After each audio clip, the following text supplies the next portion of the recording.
Muted. What's going on, guys? Sorry, I didn't realize I was muted. Hopefully, you guys are having a great day. Thanks for coming by, checking out the live. We're just gonna chill, have a good time. We'll see where the night takes us. Yeah, I was muted. Sorry. Thank you. Yeah. So, anyways, it was just kind of having fun with the whole Streamlabs situation, just messing around. So, how are y'all doing tonight? How's everything going? We got some exciting news that we will definitely for sure talk about. LeChonk, good to see you, buddy. Wonderful song today. My son, I was listening to it, I'm dancing to it, and my son comes in, he starts bobbing his head. So keep coming up with those songs. I really enjoy them. What's up, Whack?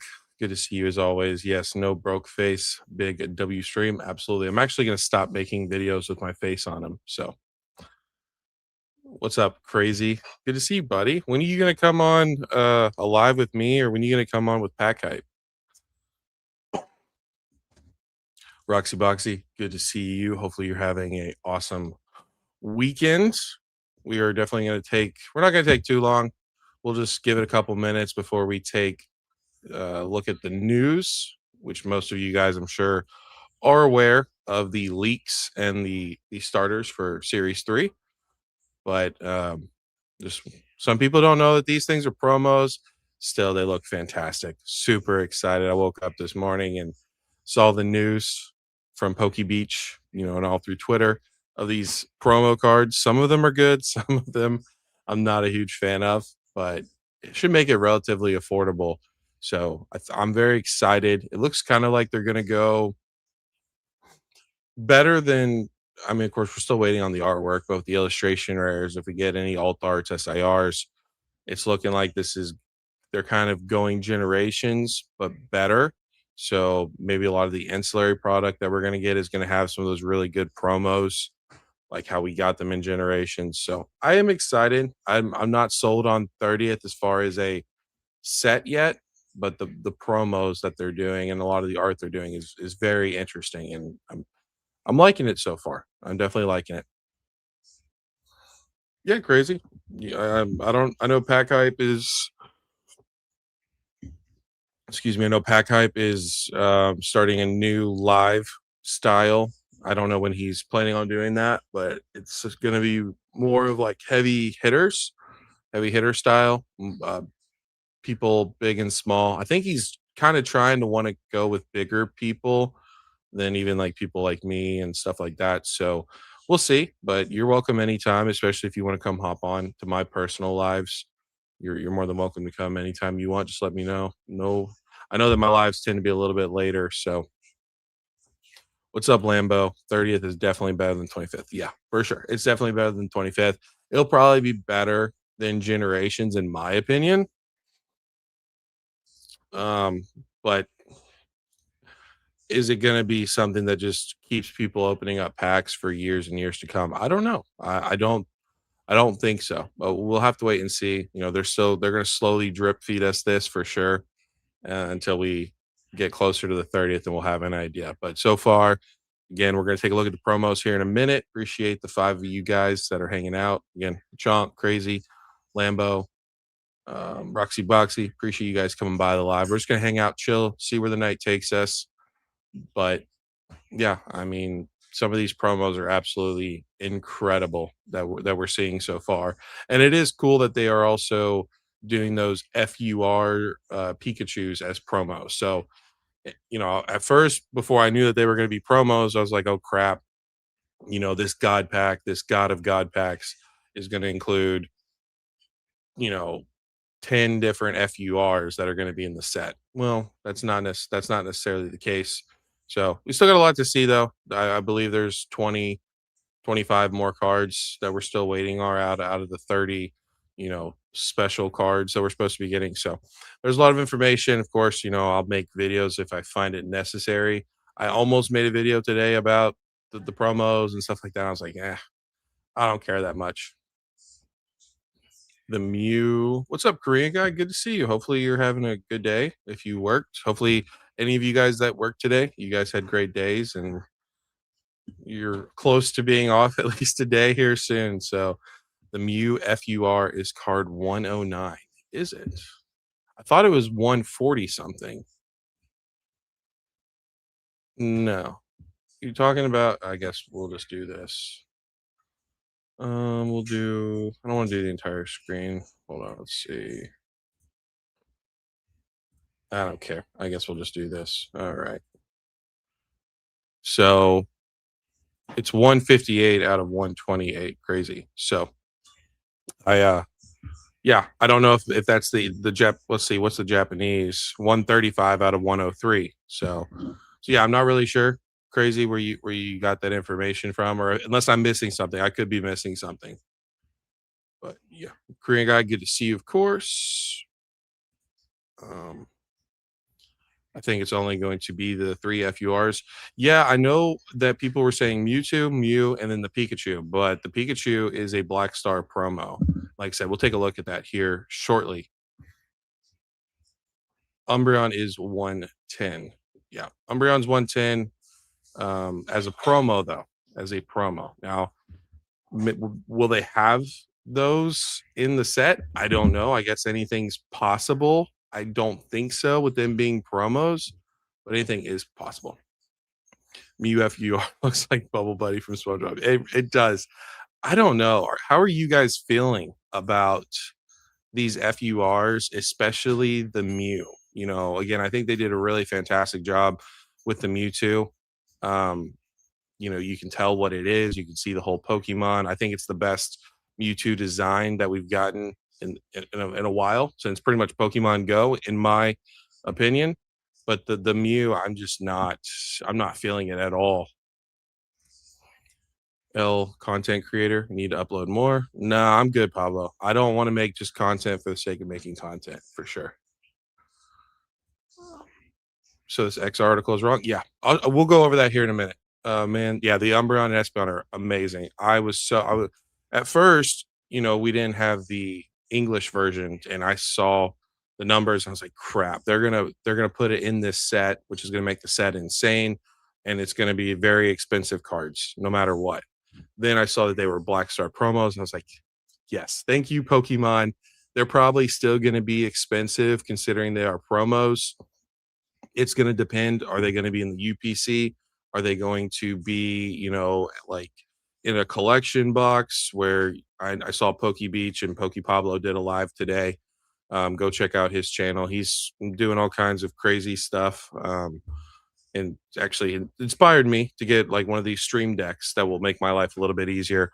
But there apparently Poke Beach is talking about they might do like a light or a day box and then a night box, and so that could have the Umbreon with the pink or purple Pikachu, and then the day box will have Espeon with the the blue Pikachu. So we'll take a look at that for sure.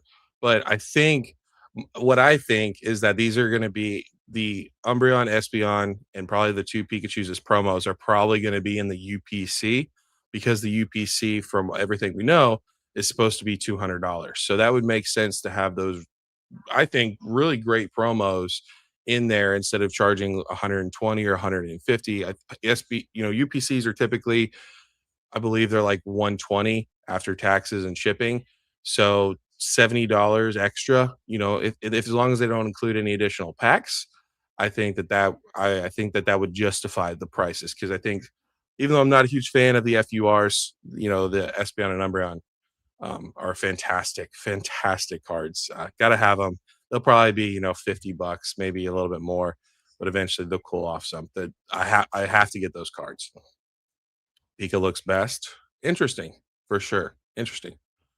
Mega Colts are better than the FURs? Yeah, Mewtwo FUR is way better. Cauliflower. Yeah, I agree. I'm not a huge fan of these FURs. I'm sure they're gonna be what? I don't know. Depends on the pull rates for them, and what this God of God packs is going to be. If it's 1 in 10,000 or these are 1 in 1,000, what are they gonna be, like $1,000 out the gate? That's insane to me. I'll be very transparent. My opinion is not gonna change on these FURs, with the style that they're having, the night and the day. I do not care for them. If I pull them, which my luck has been terrible as of late, I've been on a dry spell. I will sell it. I will sell it and I will back up the truck on sealed product, or I will buy a ton of Espeon and Umbreons from the 30th anniversary as the promos. I just do not give a crap about a purple or a blue rainbow card. I don't care for them. Yeah, 100%. Right on the head, Choo Choo or Lechonk. Sorry, they'll be expensive no matter. Absolutely, Krabby. Everyone say what's up to Krabby. Krabby, thanks for coming by. Hopefully, for as long as you're in the stream, hopefully you enjoy the stream. Appreciate you coming by. Yep, I'm 100% with you. It would make sense at the $200 price point. I have not checked it out, but I have heard that the Greninja is over $100, which is insane because that was a freaking $2 card, like not too long ago. So the fact that it's doing that is crazy. But that's how the market is right now, man. Nothing makes sense, but everything makes sense. What's up, Thomas? Good to see you, buddy. Hopefully you had a great day. Were you at the LGS making money, making plays? Pack promos. That's bullshit, bro. I agree. I agree. But they're gonna do. I know Anon made a video and he kind of went over what all product they're gonna have. They're gonna have their booster bundles. They're gonna have their ETBs, the UPCs. I'll be honest, guys. Don't sleep on the UPCs.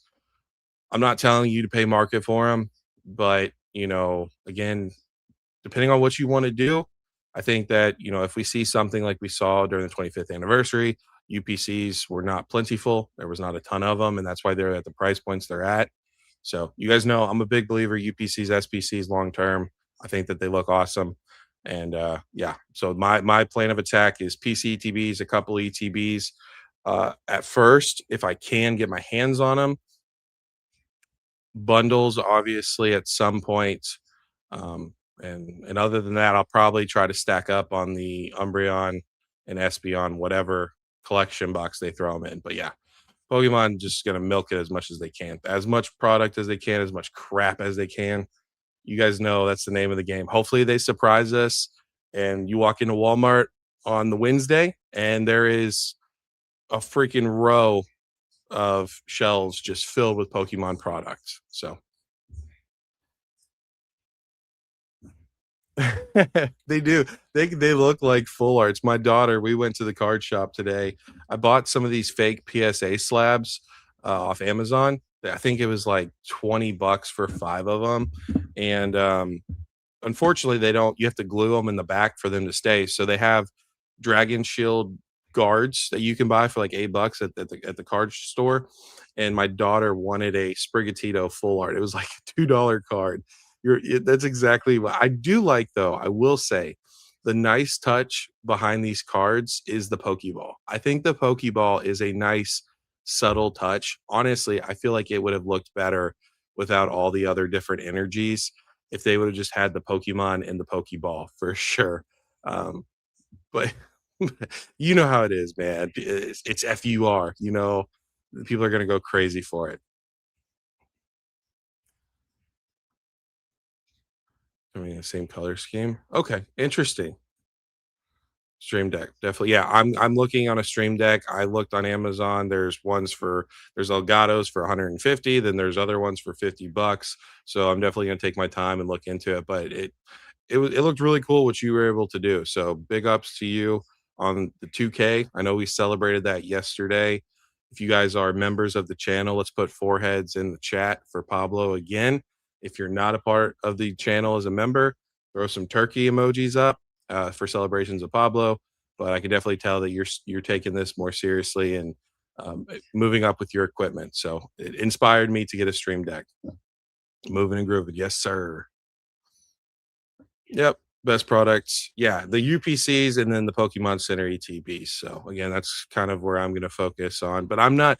I'll tell you what, guys. I'm not really worried about the 30th anniversary. Get my hands on what I can, and we'll just have to see where this market booms. If this market continues for the next 5 years, it is what it is. But I don't think. I think we're going to have a spike like we had with the 25th. And then eventually, no one's going to care. Nobody's going to be opening up the 30th anniversary. That's when you buy depending on, of course, on the bull run, the bear market, whatever situation we're in. And then when nobody cares, that's when you buy this stuff. I'm not gonna go balls to the wall Insano style when this set first comes out. It just makes no sense. I'll pick up some promos, I'll pick up some cards that I want to, as long as I feel like the price is justifiable. And we'll just wait. We'll wait and see what happens.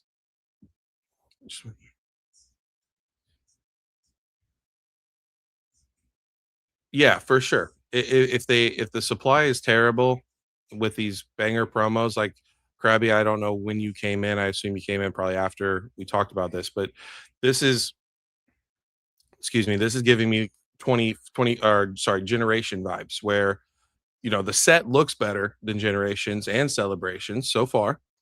We still have to wait and see what kind of rest of cards we're going to get.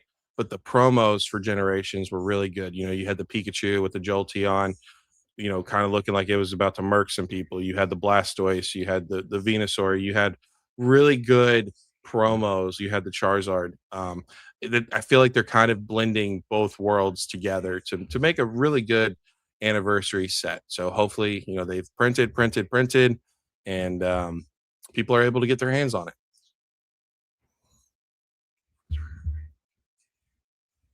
For sure, for sure. I think they have. I really do. I know, last night I was talking to somebody who has an LGS or like an online store, and they have distro. They were talking about how Pokemon I felt like Pokemon's been printing this for a while. They're saying that Pokemon is just literally printing and then packaging and shipping it out. So, we'll have to wait and see. It would really be a drop ball if they have not been kind of focusing on that. That's what I feel like that they've been doing is they've been focusing on this 30th anniversary and trying to print as much as they can. And that's why we haven't really seen the number of reprints for sets that we've been expecting. Of course, on top of that, they've also been hyper focused on prismatic evolutions and surging sparks. And according to Celestial, I don't know if he shows up in your lives, but he said that after these mini tins, I believe, that are coming out here soon, they're saying they're done with prismatic evolutions. I think that is a massive W. Let's move on to some other sets. Black and White, Destined Rivals, Journey Together needs, I mean, it's not the most popular set in the world. I think it's a very slept on set. So they definitely need to. I would like to see them print a little bit more of that, but who knows what they're going to do. Phantasmal Flames is out of control. Mega, base set isn't really crazy. I mean, it's what 300, 320 right now, but and then we have the problem with the Synod Heroes. So they really just need to move past surging and prismatic.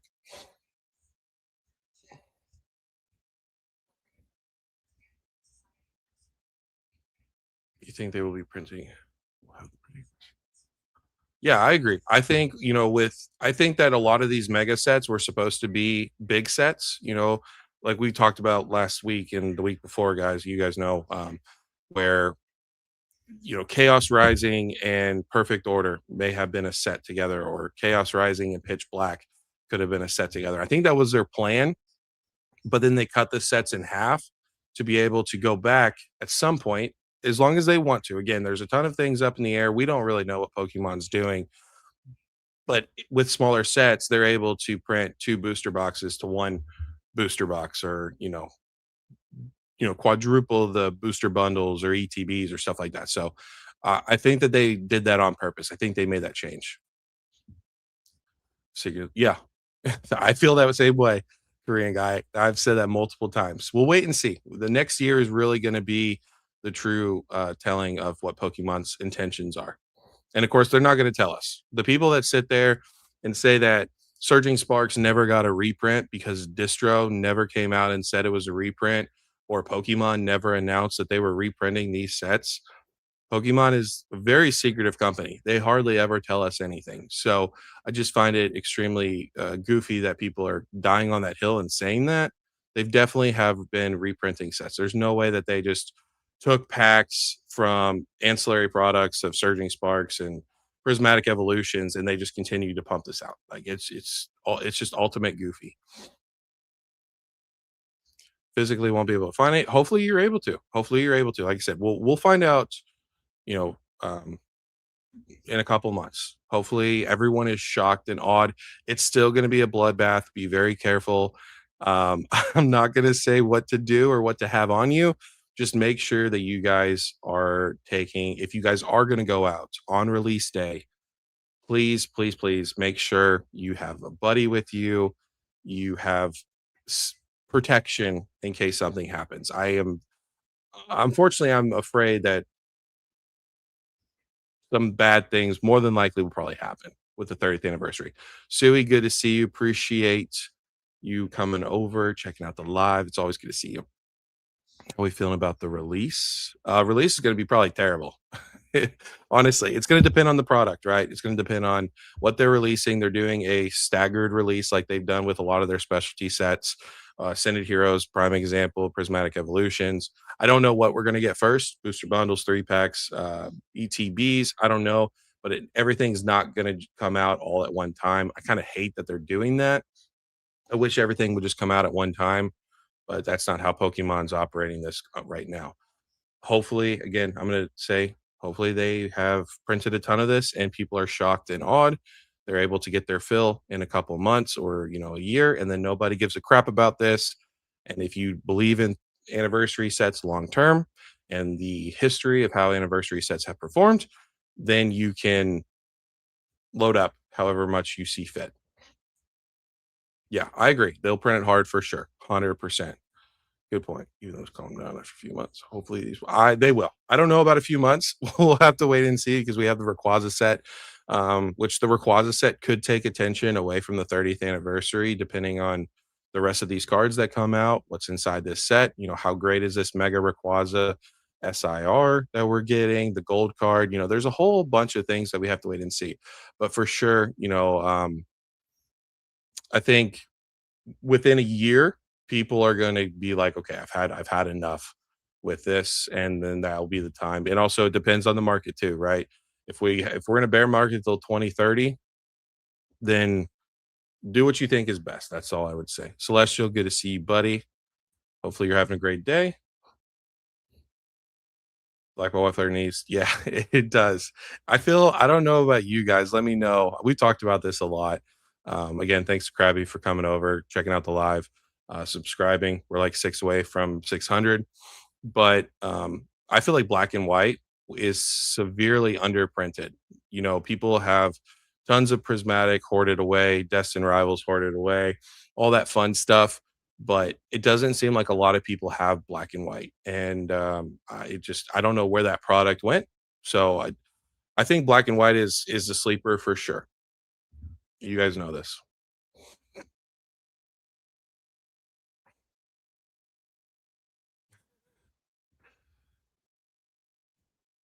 Was opening during Q1, not the reprints. I don't know, Krabby. I'm pretty sure he said that we were getting Q1 reprints. I know he said that we were supposed to be getting Phantasmal Flames, like 1.5 million booster boxes for Q1. Me and trust me, me and Celestial kind of had a match one night like 6 months ago about that. So that was before I knew everything, and yeah, so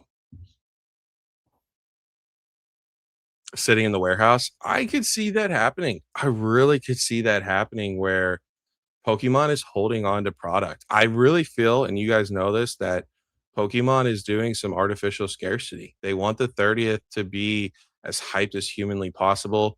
At the end of the day, it's a celebration, right? They don't want to slam us with booster boxes if that's their intentions, which I feel like history backs that up. They don't want the hype to not be there. They want the celebrities. They want everyone talking about Pokemon, everyone lining up for Pokemon. And it'll be interesting. Like I said, next year will be very interesting. Whether you believe in the printing facility, you believe that it's going to be just quality, they're going to work on texturing, they're going to make, these cards better, but they're not going to print more. Only time will tell. Also, I think they're already in that printing slash packaging facility and using it to some extent. So I wouldn't be surprised if by the end of 2027, you know, we get hit with an abundance of product or sooner than that. I could definitely see Pokemon right now holding on to product and waiting for something end of this year, next year, who really knows? But that's been my thought and feelings for a while. You guys, again, know that. Krabby, thank you for becoming a member. Hopefully, you paid for like the 99-cent one or something like that. Ignore all the dumb emojis. You won't understand them. We just like to have fun on this channel. So that's what this channel is about. Sometimes I rage, but hopefully you did not pay like the $5 one or the what is it, $500 one, something goofy like that. So yeah, it's been brutal for sure. It's definitely been brutal these last couple years. So I, yeah, you guys know this. We've talked about this. I feel like Pokemon, they know about the secondary market and they want to make both sides happy. I feel like that's what that 2-year reprint window is for if something gets out of hand, they reprint it, they make it relatively affordable for collectors and players and people that just want to open up packs. And then after that 2 years, they go, okay, if you've missed out, then you just have to pay secondary prices. But right now, I mean, again, anybody who argues that this market is healthy and that this market is going to continue to climb for the next freaking 4 years or 3 years, I just think they're not using their brain. And there's some other reason that they're saying that because again, people are already getting priced out, and even the people that are continuing to be like, "Okay, I can still afford this. I can still afford to open up packs, invest, buy these boxes." Eventually, you're gonna not be able to continue to take part in this hobby, is my opinion. And I don't think Pokemon wants that again. Look at some of the new Lego sets that are coming out. They're 8 years old, 7 plus, 8 plus. Like all the people that were saying these Lego sets that Pokemon is for adults and that Pokemon knows their demographic and knows that the adult that it's an adult themed. It's just not. And Disney shows that time and time again where if Disney was for adults, like Disney adults was a real thing with their 100 years, you would not be going to Disney and seeing Goofy and Mickey and Donald Duck and all these kiddie rides. Like, yes, you can drink. Yes, there are expensive things to do there, but it still focuses on the kids because you were a kid, you went to Disney or Pokemon, right? You open up Pokemon packs, you bring your kids into it, then hopefully your kids fall in love with it. They continue it on for generations. If we leave behind the kids, and I know people make the whole argument about, well, when I was a kid, I only opened up 2 packs and I still love Pokemon. Like that's great. But right now, kids are not opening up packs to the extent of probably what they should. Um, and players and stuff like that, like even singles are very expensive. You guys know, like I'm not a huge sealed collector or investor. I like singles, and a lot of singles, of course there's different ways of looking at it, but for me, I do like some of these bigger chase cards. Bro, like 700, $1,500 for a raw card is insane. It makes no sense. So it's just a really dumb market right now, and it just can't continue. They are an they are an empire too, for sure. Pal World 1.0 cooking though. I'm very excited. I'll tell you what, if Pokemon, if this is their new game plan, is to, not reprint booster boxes, because you do have to kill booster boxes. I have said this. You can go back far into my channel. I have preached in lives and in videos. Booster boxes, those are the way, that's the way to kill the market. If you kill those, everything else will settle down. You can't have a booster box that is $220 and then have an ETB that's $160. It just doesn't make any sense. Nobody is that dumb to believe that and to purchase into that. So, um, if Pokemon decides, hey, booster boxes, we're doing like magic, they're going to be very scarce, they're going to be very rare, they're going to be very expensive, then I can't wait to see what Power World's going to do because it's not Pokemon, but it's a like Pokemon, and who knows, it could be really fun. They make a really fun game, so I'm very excited to see what Power World is going to cook up. The waffles are still Mickey ears, yes, sir. Without collectors, investors, and businesses could not exist. Absolutely. Absolutely. Yep. 100% speaking facts. And we've lost the plot on that. So could not agree more with that statement. So it's it's not. We feel that way, right? We feel like it is. And I've made videos about that, where I feel like honestly, 70% of the hobby, the market, the people that are in this space right now don't care about Pokemon. It is literally a money aspect to them. They are only in it for the money.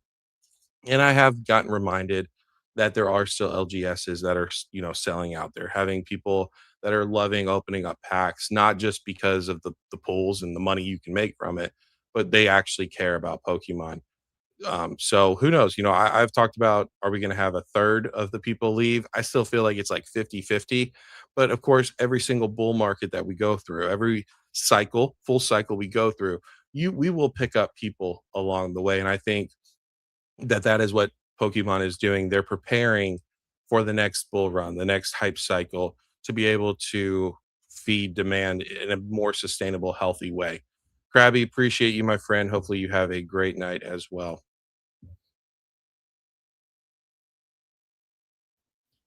I don't know. Yeah, man, it's crazy that you're opening up booster boxes, but hey, you are called Crazy Okies for a reason. So, absolutely, absolutely. And guess what? They've been around for 100 years. They're celebrating their 100 years. Actually, they might have already celebrated their 100 years, but yeah, they're still focused on kids, and and they've had adults along the way, right? They have Disney adults. You guys have seen like Meat Canyon and people like that talk about these Disney adults and how ridiculous they are. But that is what brings people back over and over and over and has made them continue for over 100 years. If Pokemon decides, okay, we're going to keep all of this very expensive, very hard to get. You can't get sealed. You can't open up packs unless you want to pay $14, $15 a pack. That's a whole nother argument people can make. I know Rudy's like $10 a pack isn't anything bad, right? It's nothing too crazy, but MSRP is still $5 or $6 after taxes. So if Pokemon wants it to be $10 a pack, guess what? They will literally make it $10 a pack. So yeah. If Pokemon doesn't want to focus on the kids and all that stuff, and they just want to make everything expensive for the investor bros and to keep the investor bros happy, then they're not going to be around for 100 years. They're just not. Everyone say what's up to Whack. Good to see him. What's your thoughts on Jason Page scam? Jason Page is a shitty person. He just is. He's a guy who made a song for, what, back in 2000, 2001, when the first season of Pokemon came out. Of course, it wasn't just the first season, but yeah, he just rides on that, and people shouldn't let him. He should be like, bro, like, we appreciate you for our childhood, but what else have you done? And people need to watch their kids, see what their kids are doing, and not get taken advantage of. But yeah, I think he's a piece of shit. So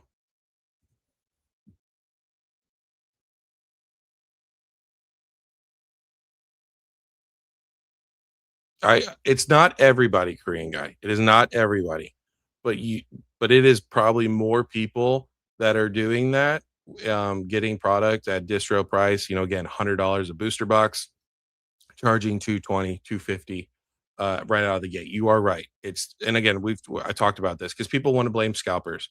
It's not just scalpers, it's not just botters, it's not just distro, it's all LGSs, it's a plethora of problems. And what people don't take into consideration is it's also the people, and some of these people, I love them. They're people that show up and are in my community and have supported me and continue to support me.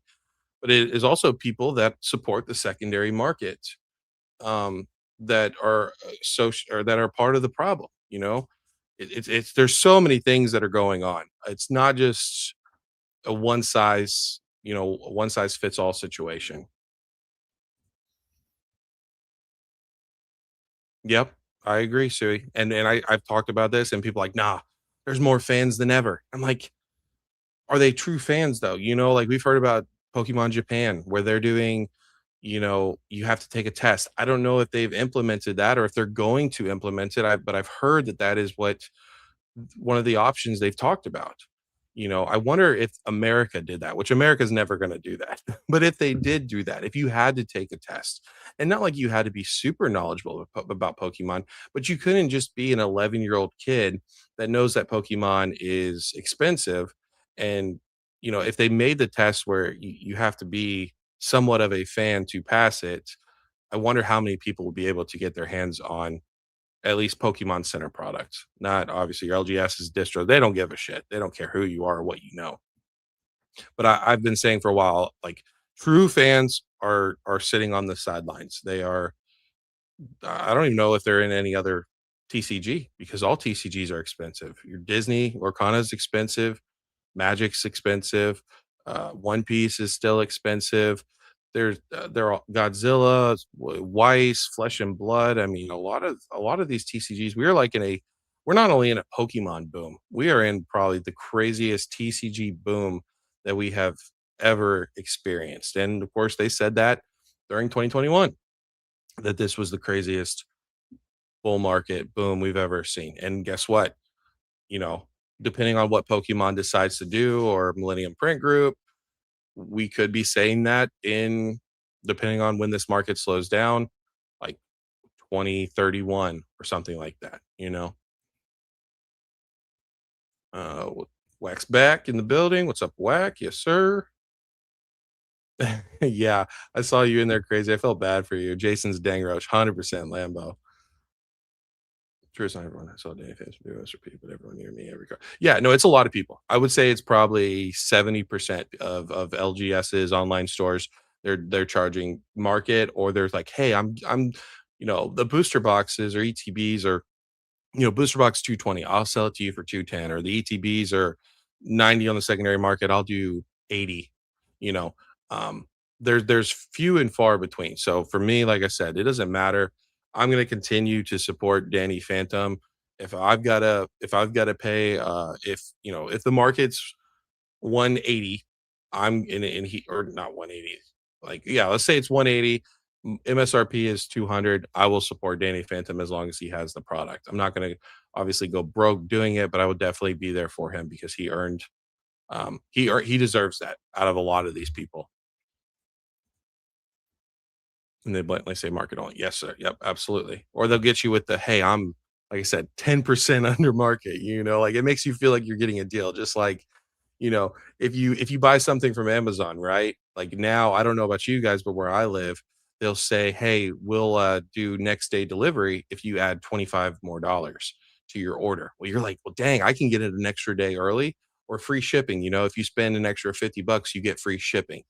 It's all the same thing. They want to make you feel like you're getting a deal, but at the end of the day, you're really not getting a deal. You're kind of just getting taken advantage of in a different form. And a lot of people don't think about that. We've been trained mentally to think that free shipping, spending more money, or a 10% off when we again know they're getting product for 100, 110, and they're selling it for 220. Like we know this and we continue to just do it because we're like, oh, that's 10% off market. And everyone else, I can't get it at MSRP, or I want to get, three ETB or three booster boxes. I've only got one from the Pokemon Center. So that's 10%. I'm saving, $10 or $20. Like people don't think about that. Legally binding sell MSRP. Yeah. I think distro should sell. I mean, it's the same thing, like, right? Like we're talking about people with distro. I think distro should have contracts, and that's an oopsie on Pokemon's part. They should have contracts in place that whatever distro gets it for is what they are obligated to sell it at. So if distro gets a booster box at, I don't know, what, 60 bucks or something like that, they need to provide it to their LG, or, not at $60. Everyone's got to make money, but like they should not be going, okay, we got a reprint of prismatic SPCs. We probably got them for $50 a pop. We're going to charge you 200, $250. Like they should not be able to do that. So again, it's multiple scenarios. It's not just a one size fits all situation, unfortunately. And really, the only people that can fix it is Pokemon. Pokemon has to print more.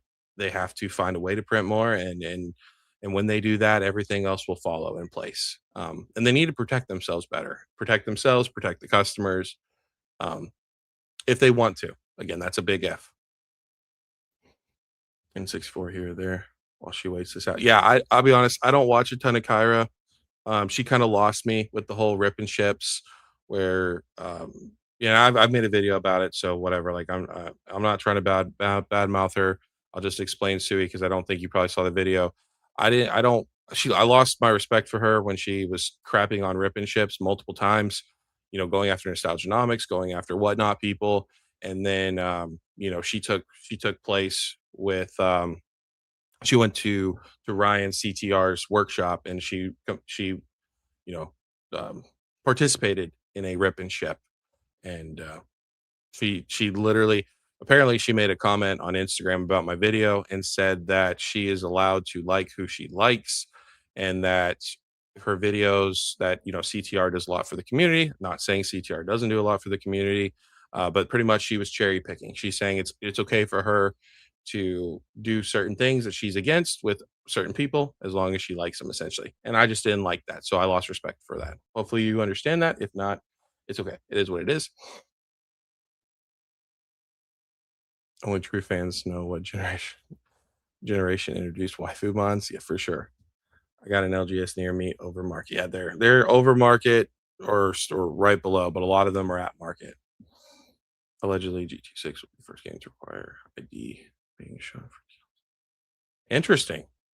You have ID, like you have to show your ID to be able to get DLC. Also, I have heard people speculate because GTA is supposed to come out this year, right? Like later this year. I've heard people speculate that that's going to be the death of the Pokemon boom, which is just, it's so funny. I mean, it could be, right? I'm not saying it can't be, but how funny would that be is that everybody just stays inside and brain rots themselves for 3 months while they're playing GTA 6 right after the 30th anniversary or whatever the case may be. Um, it's possible, but I just I hear people talking about that, and it just makes me chuckle. Like that's what the world's gotten to. That is the not the death of Pokemon, but the death of the bull market. GTA 6 comes out, and everybody just doesn't give a crap. They quit their jobs and they just play GTA 6 for the next 6 months or year or however long. I was never really a big GTA person, but the game does look really cool, and it's based out of Florida, which is where I grew up.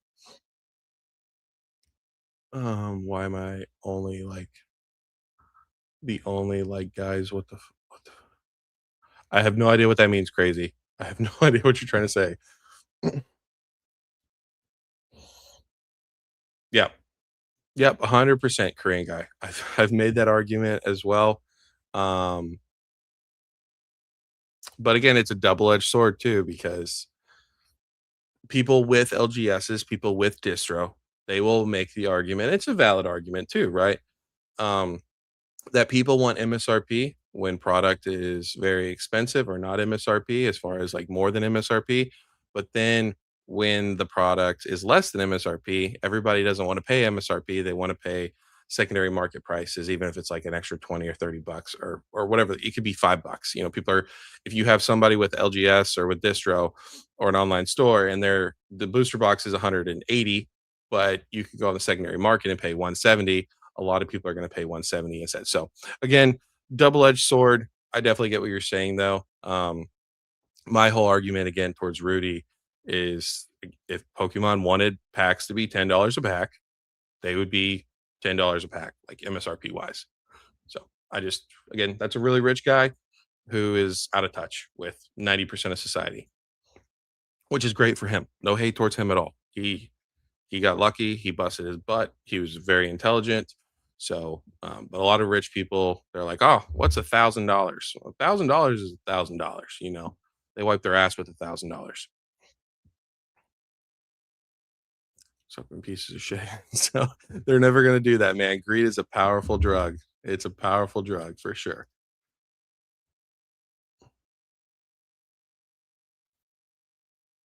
Yeah, that's not how the world works, Korean guy. I agree. I agree 100%. Yeah, I'm not even gonna say what I wanna say. I'm gonna censor myself, but that's just not how the world works. If the world worked that way, we wouldn't have wars, we wouldn't have people homeless, people that go without food. It's just at the end of the day, we are evolved animals that our primary goal for the most part, at least 90, probably 90% of human beings, is to do what is best for them. And they're not going to think about other people, unfortunately. And I hope people pay us when the market's back. Yeah, yeah. Again, very, very, very, very valid point. That I did in the past, for sure. Like I said, I'm gonna support Danny Phantom. If MSRP is 180 bucks during Gen 10 and I can get a booster box for 140, I'm not saying every booster box I'm gonna buy from him at 180 bucks, but I definitely will be throwing him a bone as much as I possibly can. Um, because he deserves it. He truly, and it's not just him, it's anybody that has done MSRP. Um, but a lot of people haven't. That's great. Yeah. Yeah. No, I agree, Slush. I'm not arguing. I'm not arguing. Sorry. I'm going to try to catch up with the comments. I appreciate you guys commenting. I just don't want to miss anybody. I am the only one who has liked the live. Come on. No, it's good. I don't. What are we? We got one. Yeah, it's okay. I don't care. You guys know this. It is what it is. I'm just having a good time. Hopefully, you guys are enjoying it. Don't like it if you don't want to. It's all good. Sui, did I miss something? Okay, I did miss something. I'm sorry. Where do I think Ascended Heroes goes in a true bear market? I think it goes, and this is crazy. I think it goes to $50. I think it could go lower, but I'm going to say $50. I think there is a massive opportunity, ETB wise, for Pokemon to treat this just like Crown Zenith, and not enough people are thinking about that, which is fine. If they didn't learn from Prismatic, they're never going to learn. Even though Prismatic is still not at MSRP, so some people would argue that. But yeah, I think depending on what Pokemon does, I could see it being like $50, um, or lower for Ascended Heroes. Still, good set. There is a lot to make people come back to that set, but it's the same thing with Crown Zenith, right? Same thing with Crown Zenith, and it's sat for like $35. So 100, yeah, I've heard a lot of people talk about 100. It just depends on what side of the fence you lay on. So, and we can talk about PC, greed. Yeah, it looks like you guys already got it figured out. So, damn, Brandon, we got to figure that out. Give you 20, you're good. No, you're good. I didn't know if you were going to come, FOMO. At Celestial, from Korean consumer base, perception is important, but that's the pros and cons. The same way the market can go up, it can obviously go down. 100% is literally the entire point. It is. Again, unless you're getting charged $250 in SBC from distro, like you can't sell that at MSRP. You know what I'm saying? I mean, I guess, yeah, I mean, you would have to sell it at 250, but nobody's going to sell it at 250. At the end of the day, the businesses they're a business, right? They have to make money. If they don't make money, they go out of business. And I think a lot of people are going to have a rude wake up call when everything does settle down, which it will at some point. I don't know when, but it will settle down at some point. Whether you believe at the end of this year, next year, 2028, 2029, 2030, whatever the case may be, who fucking cares? It will settle down at some point. And I think people that are being overly greedy at this point, and they just came in, I think that they're going to have a rough awakening. And unfortunately, a lot of them are going to be calling back their old jobs and asking for their job back. Not saying I want that. I don't want that. It's just the reality of the beast. There's way too many people selling Pokemon right now. And there's not going to be enough mouths to feed at some point. I agree. I agree, Brandon. I think the artwork in Crown Zenith is better than Ascended Heroes. So It's gonna depend on what Pokemon does, print-wise. I will say, Korean guy, I am with you, like, at this point, with how long this market's been running and how much people and again, I don't know everyone's situation, but a lot of people have been making hand over fist. I know my good buddy Haas, shout out to Haas, Cards and Games or Games and Cards, I can't remember. Um, but he keeps making videos talking about and he's been doing this for a while, talking about rip and shippers and people that are, charging market. They have so much money that they could keep this market going for forever, essentially. I don't subscribe to that. I don't really think that that's true, but a lot of people have just, like, made a bunch of money. I'm at the point I'm okay to let them sweat it out. If this market went for like a year and you were able to make, double whatever, like, okay, cool. Then I would feel bad for them. But, especially if we go for, 3 years, 4 years this way, you guys have made enough money. You can sweat a little bit. Hopefully you were smart. Hopefully you set some money aside. Hopefully you're not super over leveraged. And if you are over leveraged, I hope you're able to figure it out. So I definitely subscribe to that a little bit with that.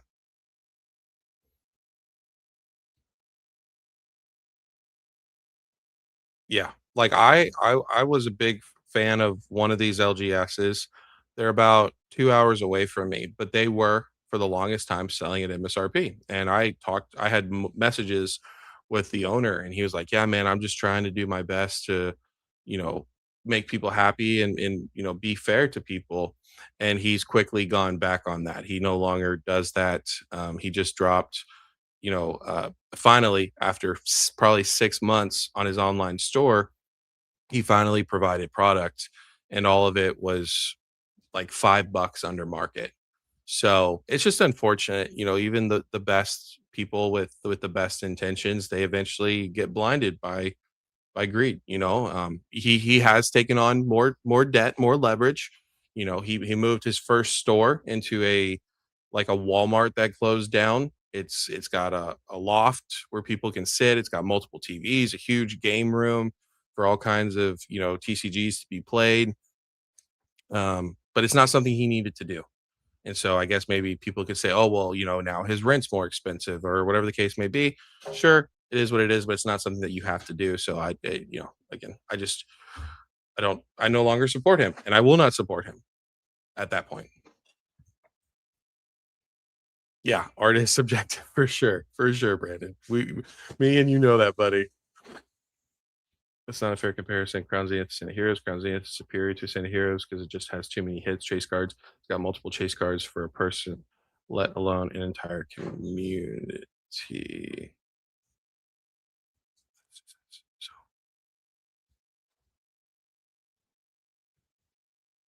I agree. I agree, crazy. I'm just saying, like, that's close comparison that I could give it to. I like Crown Zenith. You guys know this. I've talked about Crown Zenith. I think Crown Zenith is a fantastic set. Um, I was just kind of using it as a comparison tool. Again, I think the artwork's better. I think they did a fantastic job. Pull rates are also a lot better. So, we'll see. Think of people.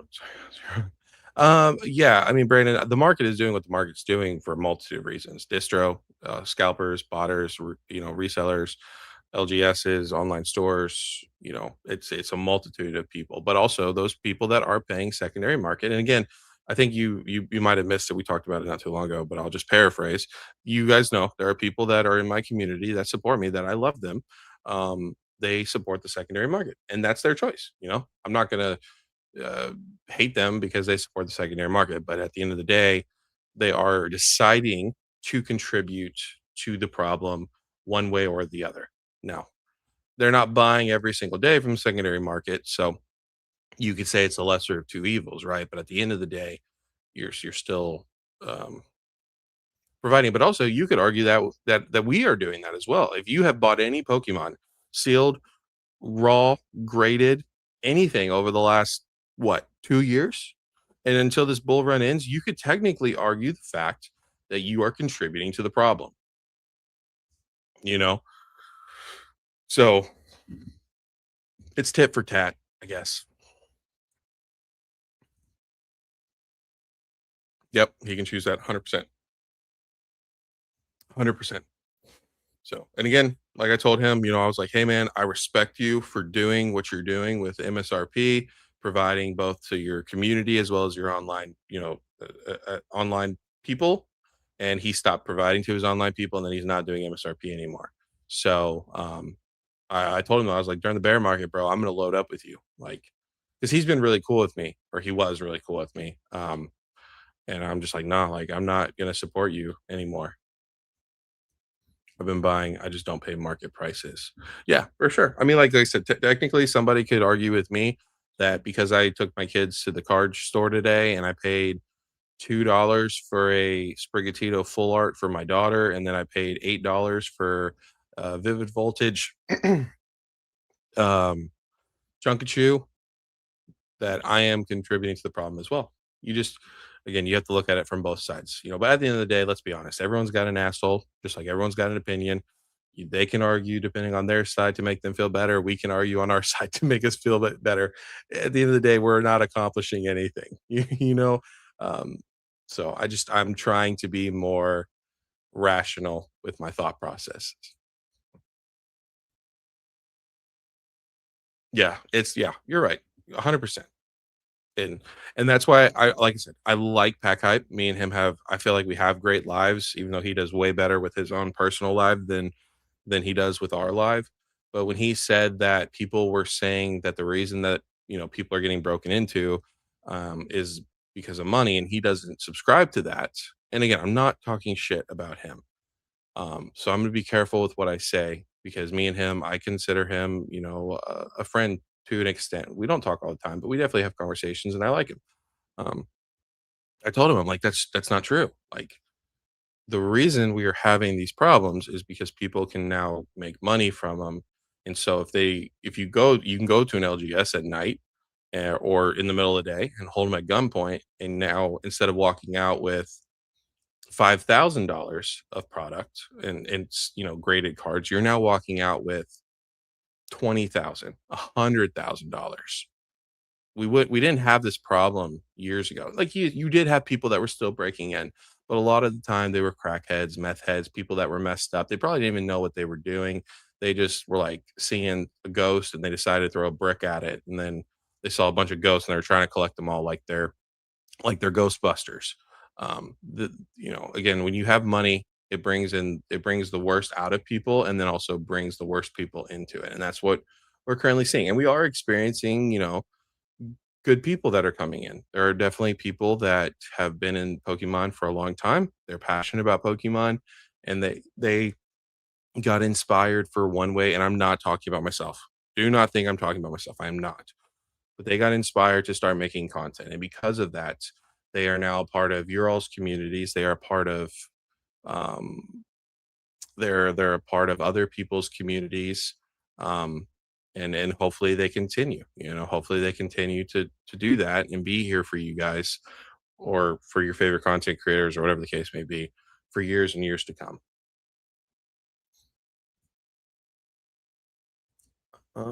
No, I know.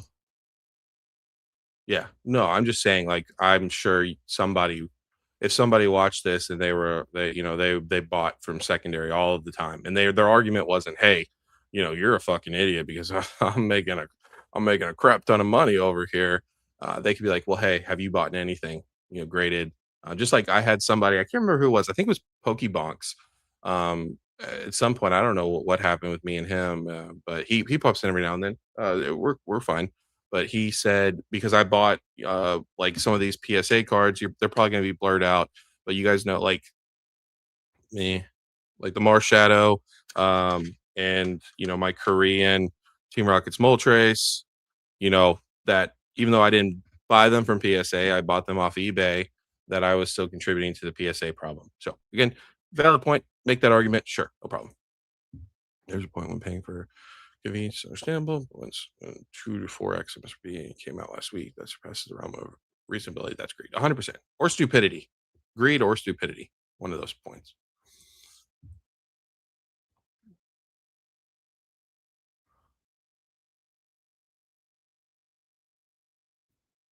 Yeah, 100%. That's why Jason Page is a piece of shit. Yeah. Just know what your values are, know what you stand for, and as long as you continue to follow that, then, you're fine, you know? It is what it is.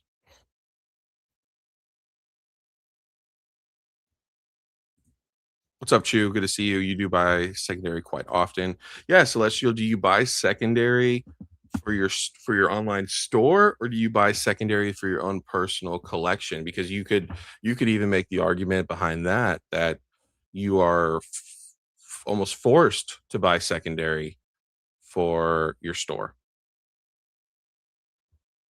And also, like Celestial, for example, he can make the argument, right?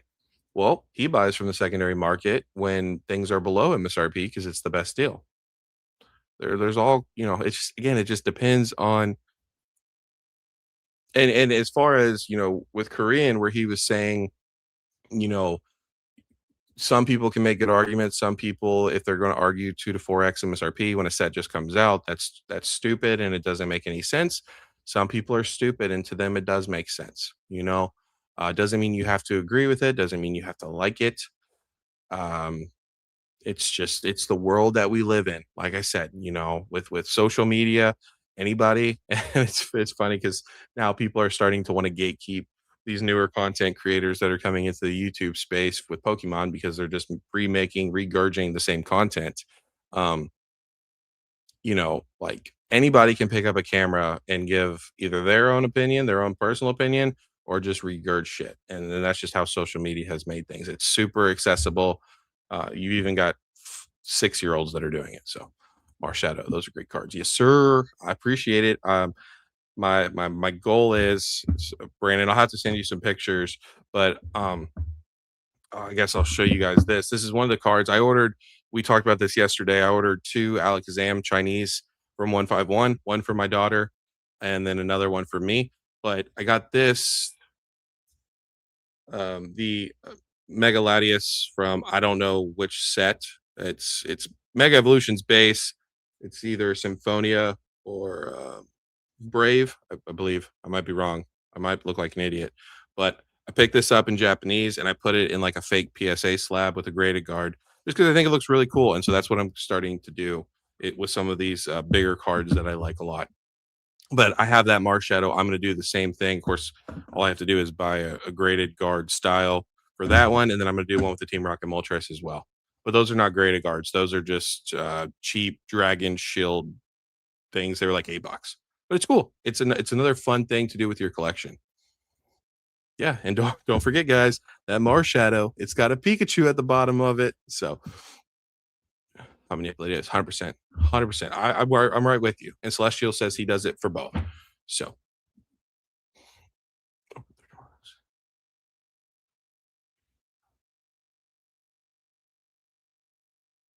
dang, Chew, you're owed. You were so owed.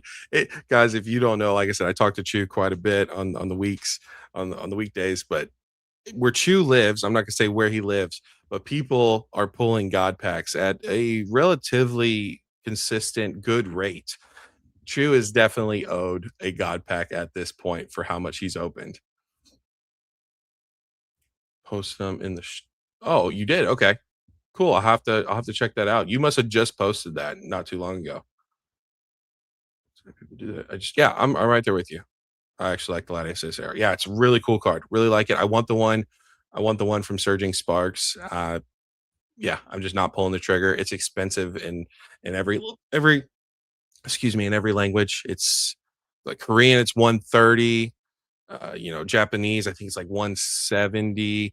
So I'm not paying that right now. I picked up the Mega Latias in Japanese. I picked it up for $35. No, is that right? Let me check before I give out some wrong information. I think it was $35. Let me check because I don't want to give out some wrong information. I think it was 35 for the Latias, and then for the two Chinese, they were $30 a piece. So 38.67 is how much I paid for it. You can't argue with it. It's an SAR. It's a beautiful card. Latios. I feel like they're popular Pokemon. So yeah. And then I got a stack of So most of these are, the same cards, but I got a stack of cards. I'm just boom, yep, boom.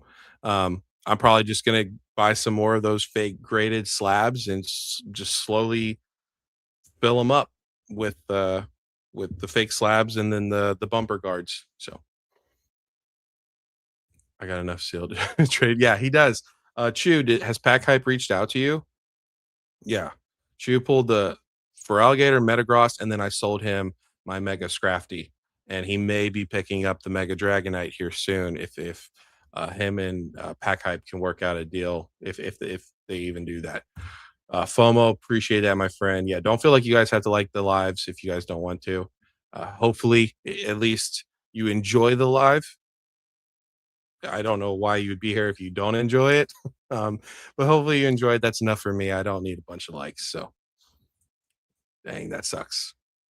That sucks, Shu. Hopefully he reaches out to you for sure. Oh yeah, Gawa did do it. I didn't know that. Yeah, Gawa. I tell you what, man, people are starting to like that, like Akira Gawa. So I'll tell you what, I'm not one of those collectors or people like I know Hectic TCG. He does kind of those illustrator videos showcases, which I think are really cool. I am not branded to specific illustrators. The closest one I can think of is Dan Chow, but I just look at the card. Most of the time, I don't even look who illustrated it, and I go, "That's a really cool card. I gotta have it." And then that's how I buy.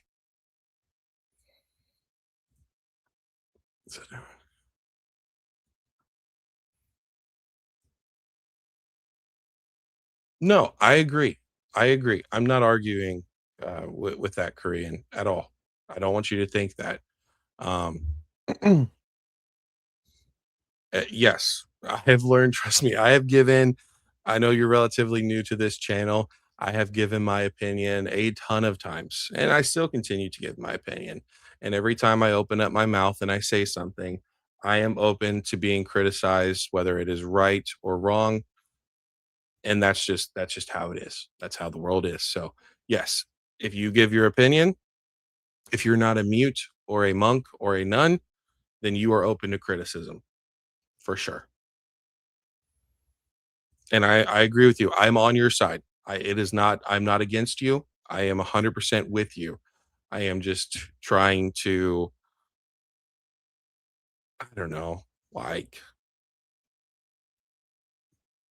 push, not even push, because I don't know. I'm just spitballing thoughts that go through my head from being on YouTube and being criticized and being told that I don't know what I'm talking about or that my opinion's wrong. So that's it. But I agree with you 100%. Don't take it like I don't. Like I was goaded. Yeah, oh, for sure. I still will I will not I will not look at artists. I won't be like, "Oh, is that a Gawa? Oh, is that Dan Chow?" Like, I'm not or, I know like Shinji's pretty obvious for the most part. You know what cards Shinji did. But other than that, like I just look at the card. I think if I think it's really cool, I think it's really cool. And that's all it's gonna be based off of. I'm not gonna have an Agawa binder. I'm not gonna have, Dan Chow or Shinji binder or anybody else. Like it's just strictly when I see the card, how do I feel about the card? How does it make me feel? And do I want that card? And if I do, I could care less. I could give two shits if AI did it, to be honest with you. If AI does a fantastic illustration of a card, I'll buy it. I don't have any sort of loyalty. Yep. Yep. Allegedly there is a Ultra God pack in the Japanese 30th. And that is one in 10,000 packs. And I will tell you guys this. Shout out to Chew in here. They got a Generations, I believe. Correct me if I'm wrong, Chu. They got a Generations Japanese booster box, and because the Japanese booster box had the promos inside of the box, like actual pulls you had to get from inside that box. Excuse me. That box is very expensive and doing quite well. My plan is for the 30th anniversary, PC ETBs, some normal ETBs, bundles, UPCs.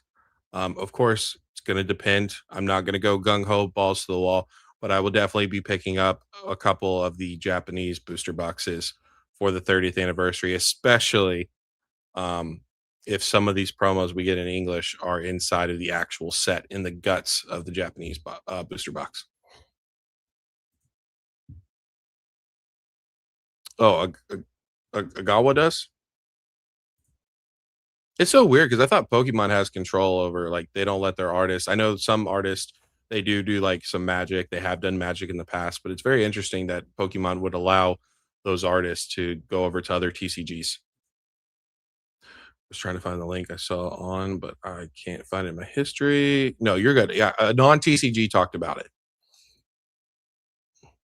Okay.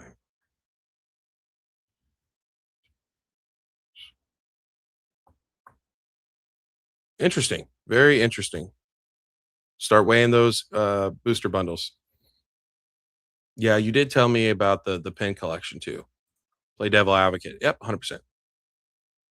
Yep, me yeah, trust me. If I feel a certain way and you see Brandon express or agree with you, like, me and Brandon are pretty much like 2 peas in a pod. That's why we get along so well.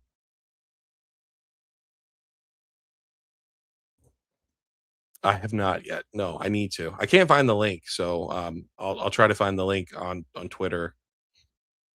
I'll be honest, I literally went to bed. I ate food. I went to bed, and I've got my butt kicked all day with my children, so I've not had the time to. Yeah, if you can send it to me, I don't know if you're in the Discord. There's a Discord link on my main channel right under my name. If it doesn't work, let me know. But yeah, you don't have to be a part of the Discord if you don't want to. You can literally just private message me if you want.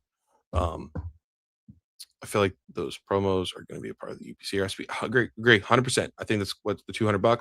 FOMO, I do see it. Give me just a minute. I've not sent out a link at all. I'll be honest. Do you guys even need to look at these promos? I mean, I'm sure most of you guys have already seen them.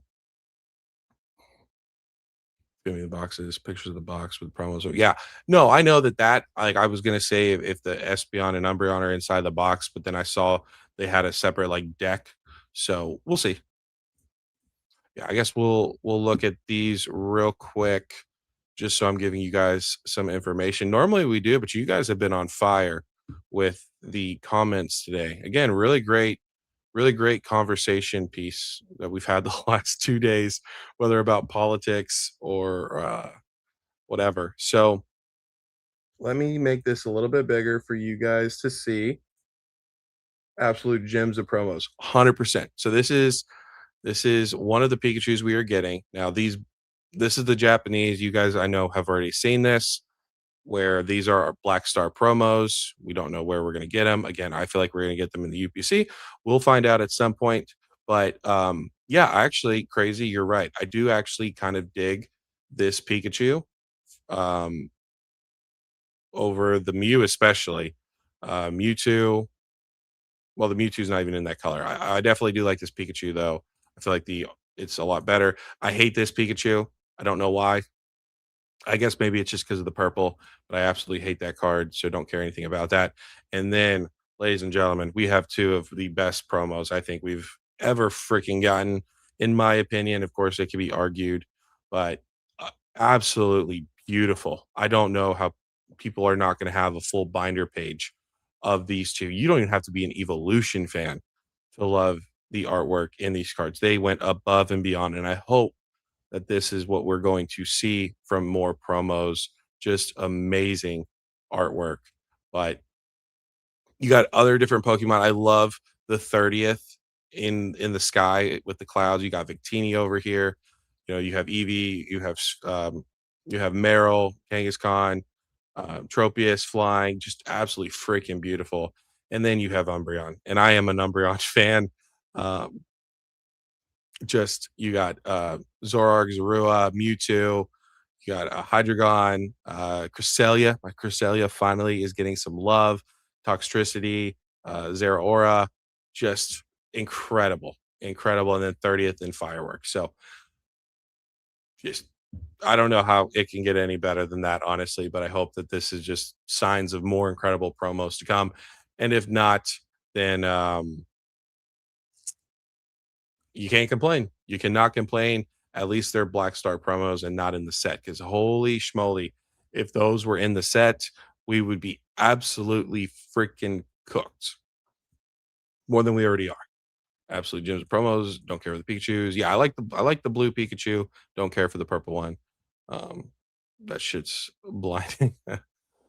Yeah, for sure. Umbreon has Mewtwo. Yep, Victini, Kangaskhan, Zeraora, Swellius, DM'd you the Japanese Amazon link. I appreciate that. I will definitely check that out later on in the live. Is there anything else that you guys would like to discuss with me personally, or anything that we should take a look at before we have our good buddy iFOMO?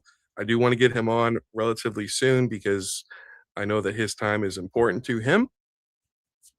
So I'm going to leave this open for like a minute if there's anything else. And then, of course, FOMO said that we have tons of fun, interesting things to talk about. So if you guys have any questions while we're talking, then put them. Just you don't even have to put question.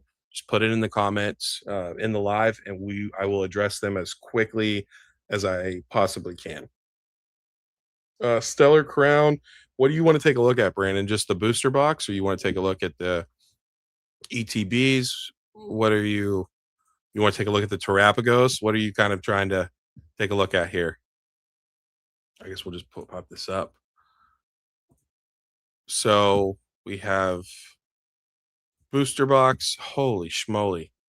300 most recent sale $355.99. Man, Brandon, if you loaded up on Stellar Crown when it was dirt cheap and nobody cared, you were up big, my friend. I know that you're a big believer in this set, but yeah, 355, 356, 356, 359. So 300 and pretty much $60 booster box. Cheapest you can get is for 355.99. So we're not too far away from 360. And then it goes, 369. So starts to climb. Korean guy, I'll be honest. I hope they will be at $15 at some point. When will they be $15? I don't know. I'm buying them at $40. So when they're at $40, I'm gonna start buying them. I'm at least gonna get, one of each, and then I want to have like a freaking binder. Sorry, I got a cat hair in my eye, but I want to buy like a binder worth of Espeons and Umbreons, and who knows what other promos we're gonna get as well. Normal Elite Trainer Box 155, Pokemon Center, with the what the booster box is currently doing. I know that we kind of got like another reprint of this not too long ago, but I mean, let's be honest, this will probably continue to climb for a period of time. $168 for the Pokemon Center. So really, I mean, when you look at the normal Elite Trainer box compared to the Pokemon Center, something ain't mathing, in my opinion. Let me say, what's it doing? Box and Turtle. Okay, we'll take a look at that. How are you, bro? Anything you need from us? Anything you want to see? No, man, I'm good. No, I'm good. I appreciate it. I'm just, ebbs and flowing, man. So, we're just chilling. We're having a good time. I I don't know when I'll get a video out. I don't know when I'll be inspired to make a video. So just bear with me. I would say if you're enjoying the channel, continue to support me. That means uh, that means the world to me. So yeah, Terapagos and near mint. Let's check to make sure that's right. Most recent sale 61.99, so it actually went up to about $80 May 5th, and it has gone down, maybe a little pump and dump situation. Okay, so here's a perfect example. You guys see this, right? So April 26th, this card was $33.25. And then we had this straight line just going up. This is what I tell you guys. If you guys are looking at a card, at a box, at anything, sorry, you guys, apologize. If you guys are looking at anything and you look at the graph on TCG Player, and you see it going straight up, no, you know, kind of like staircase or even like a quick staircase or maybe a mountain. If you see this shoot up, stay away from it. That is called a pump. And then they always dump it. We saw it with 151.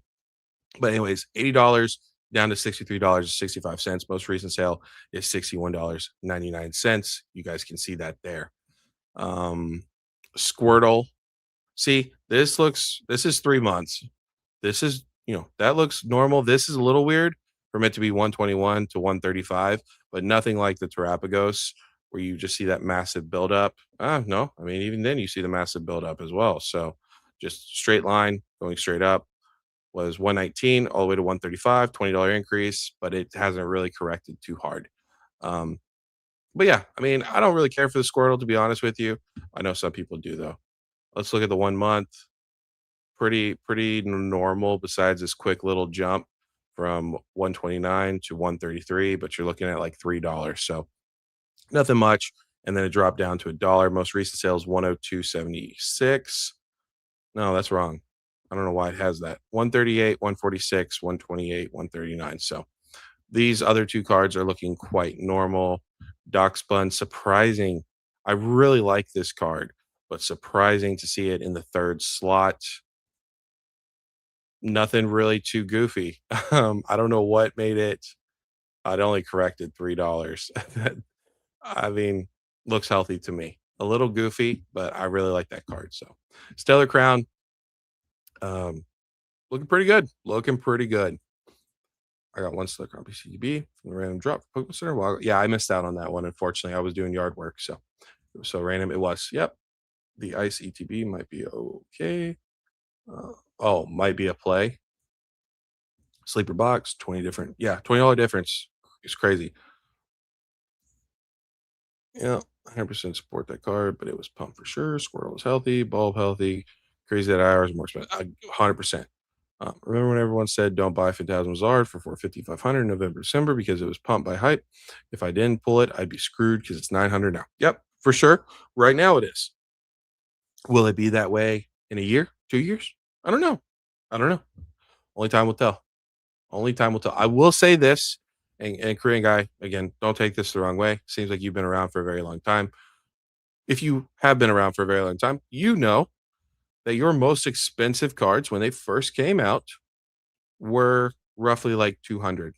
Then they settled around the 125s to 150 for your top chase card. So, not saying that's what the Charizard's going to do. I think that Charizard is very popular. I think if it drops to 150 or 200, people are going to be scooping it up like hotcakes. But at the same time, it is not a super difficult card to pull. It's about, I think it's like a 1 in 400 to pull that specific SIR. I know variables can be different. Like Pack Hype said, he did like 800 or 1,000 packs before they pulled it. But statistically, it's like 1 in 400, 1 in 500 to be able to pull that Charizard. So I could see that card settling, depending on market conditions. I could see it settling around, the 200 to $300 price point. And that's me being very uh, bearish is the wrong word. Being very conservative with that. I don't think it's going to be 150, but I have also said, and Kyra has said this with her 30,000 subscribers or whatever she's got, that she feels like, and I've said this before she said it, that this bear market will probably be the roughest, coldest, just brutal bear market we have ever experienced because of this bull run. So, could it be 150? Anything's possible. Anything is possible. Yeah, I'm Brennan. I appreciate you. I don't have the turtle in a English, but I have it in Japanese. I got it in a beautiful, thanks to Choo Choo, beautiful. I don't know what the graded guard's called. What is it called? It's a limited edition. I don't even know what it's called. Spearmint color, and it looks beautiful. My daughter absolutely fucking loves that card.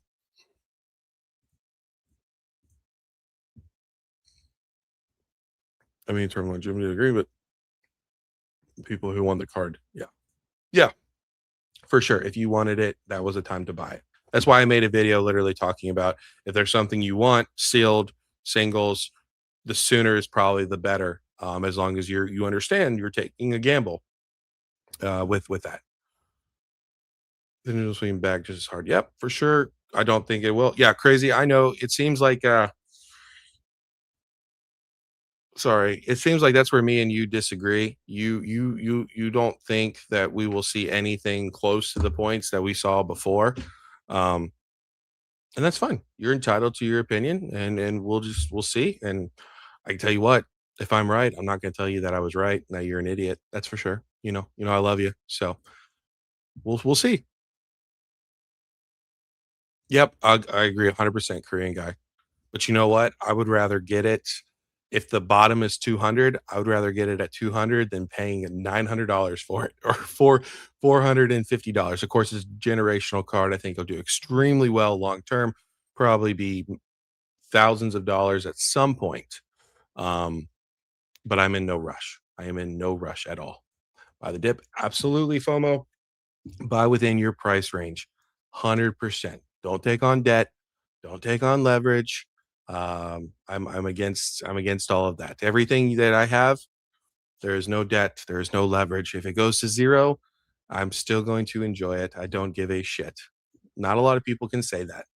All right, we're going to open this up to FOMO. If you guys do have any questions, even if it's something to look at the market, a set you guys want me to look at, feel free to post it in the live chat and I will get to it as soon as I can. FOMO, I'm going to send this out to you, buddy, so you can hop in and get ready, and I'll pull you up here in just a minute. The moment I pulled Zard, me and my brother agreed it was a family. It was a family heirloom now. Shit is going to go to, yeah, 100%. I agree. As soon as I get that card, I will have that forever. And I actually want to have it in English and in Japanese as well. I think the Japanese could be a play. We've talked about this. Charmander's face being fully visible. English, you can't have that. You don't have that. So, but yeah, I will have that card. And if I have to pay $1,000 for that card, then then I have to pay $1,000 for that card. But I just don't think I'm going to be paying $1,000 for that card. Give me just a second, guys. I'm going to connect my AirPods so I can hear FOMO. All right, we should be good to go. Klarna tards. Yes, sir. Do it. They're Klarnaing burritos. Such a cool card. It's an incredible card. Chase the dragon of that feeling. Yeah, you who knows? Maybe you'll get that 1 in 10,000 God pack. Maybe you will. Never pulled a hit since. Yep, it's brutal. It's brutal. All right, guys. We are going to have FOMO. Everybody put something in the chat for FOMO. Hopefully we have a great time talking about Pokemon, One Piece, all kinds of different things. Ignore my red eye, so I'm glad he's coming on. But here is FOMO for you guys. Yo, what's up, buddy? How we doing? Oh, besides my eye looks like crap, I'm doing okay. How are you? I didn't even notice. Just wait, it'll swell up. Yeah, you're good, bro. I'm good. Just another day. There's an R. Kelly concert like close to downtown, so there's like fireworks and stuff. So just checking that out. So how have you been since the last time we talked? There's so much going on right now that I forgot what was going on the last time we talked. I think everything was like normal, wasn't it? Sense? I mean, everything was just kind of doing what it was doing, you know. It didn't feel super. PSA has $150 submission. No, it's $79. No.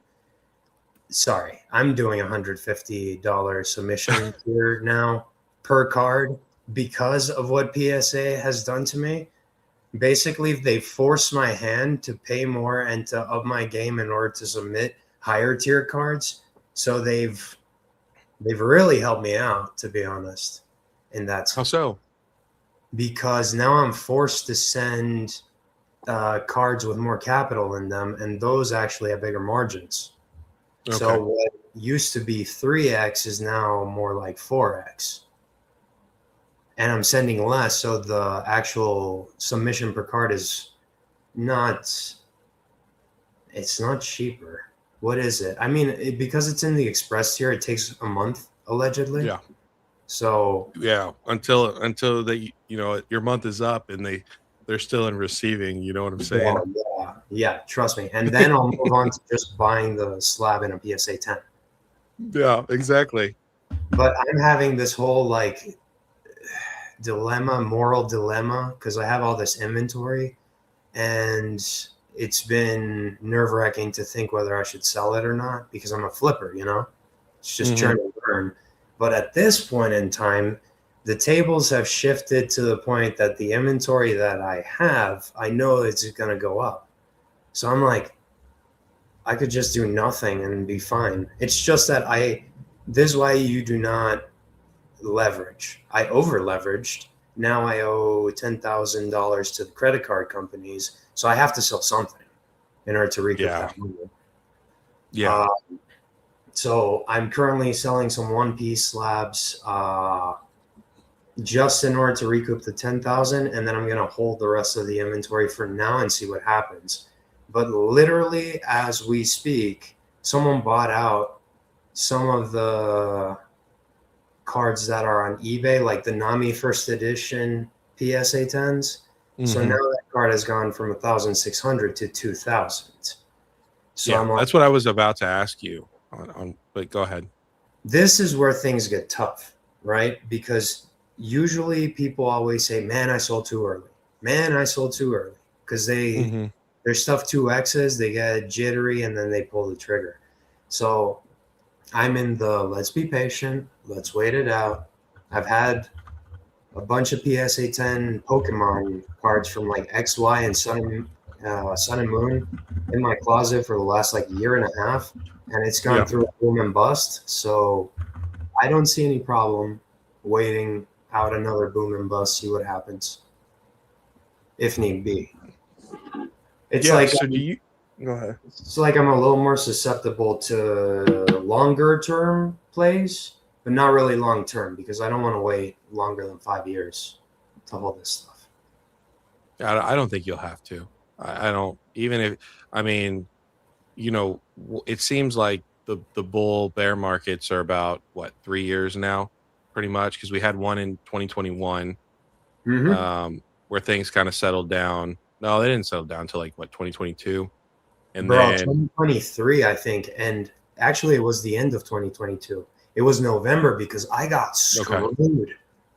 I got destroyed because I sent a submission to Z&G, and hmm ESA just destroyed me with the grades, and then Z&G auctioned them off, and that was literally when we corrected, yeah, and I I don't got think you'll have to. Yeah, if you're okay holding for like 3 years, I think you'll be okay. But I wanted to ask you with the whole PSA thing because obviously you send into PSA a ton.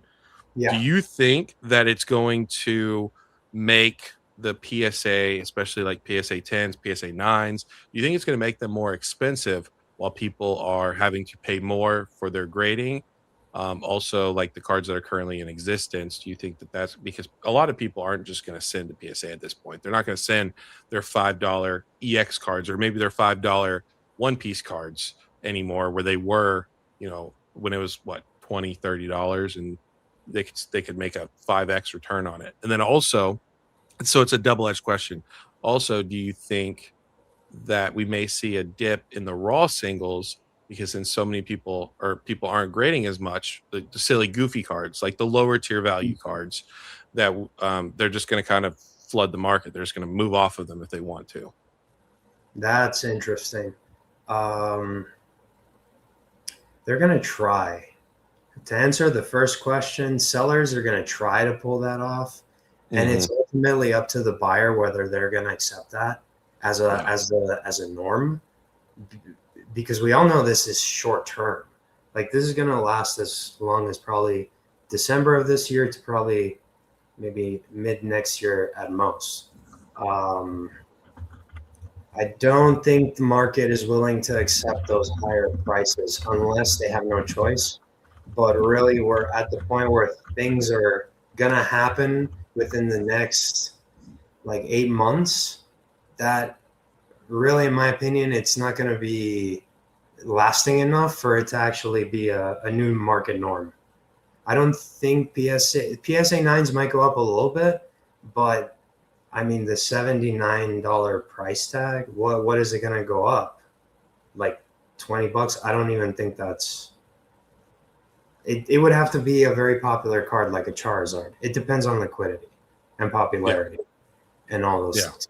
Now, the interesting part is the second question because you'd think people would stop buying those cheap cards, but actually that opens the pool to collectors to pick those up. So I think liquidity might remain the same if collectors decide to step back into the hobby because I think they've been absent for a while, but this actually opens up opportunity for them. Now, on the other hand, there's another part to this where you can manipulate cheap cards up. Yep. Just implement scarcity. Buy up the copies, keep buying up the copies, keep buying up the copies, and eventually you're going to run out of copies. And how do I explain this effectively? You have to create the illusion that there is demand on the card, so that once you're done buying out the copies, the market can take care of keeping demand high on that card. But there are ways to make those cheap $10 cards turn into $50 to $100 cards. It's more obvious in One Piece. In Pokemon, it's a lot harder. It's just because they print so much for Pokemon versus, I think, any other TCG.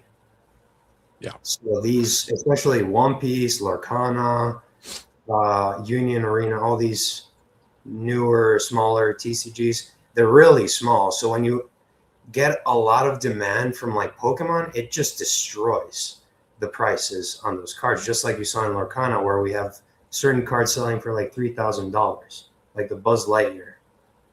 I don't know. I don't know anything about Lorcana besides what like Disney or not Disney, Team Rocket Joey gloats about, like with the Mickey card being what 12,000 or 13,000 or something like that, right?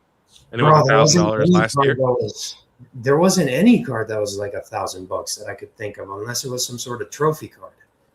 Okay. Now it's you see it everywhere. You see $1,000 cards, and it's slowly going to start creeping up on all the other ones. But that's just because they're going through a euphoric boom. And right. I freaking knew it. And I only have an Elsa from like first chapter.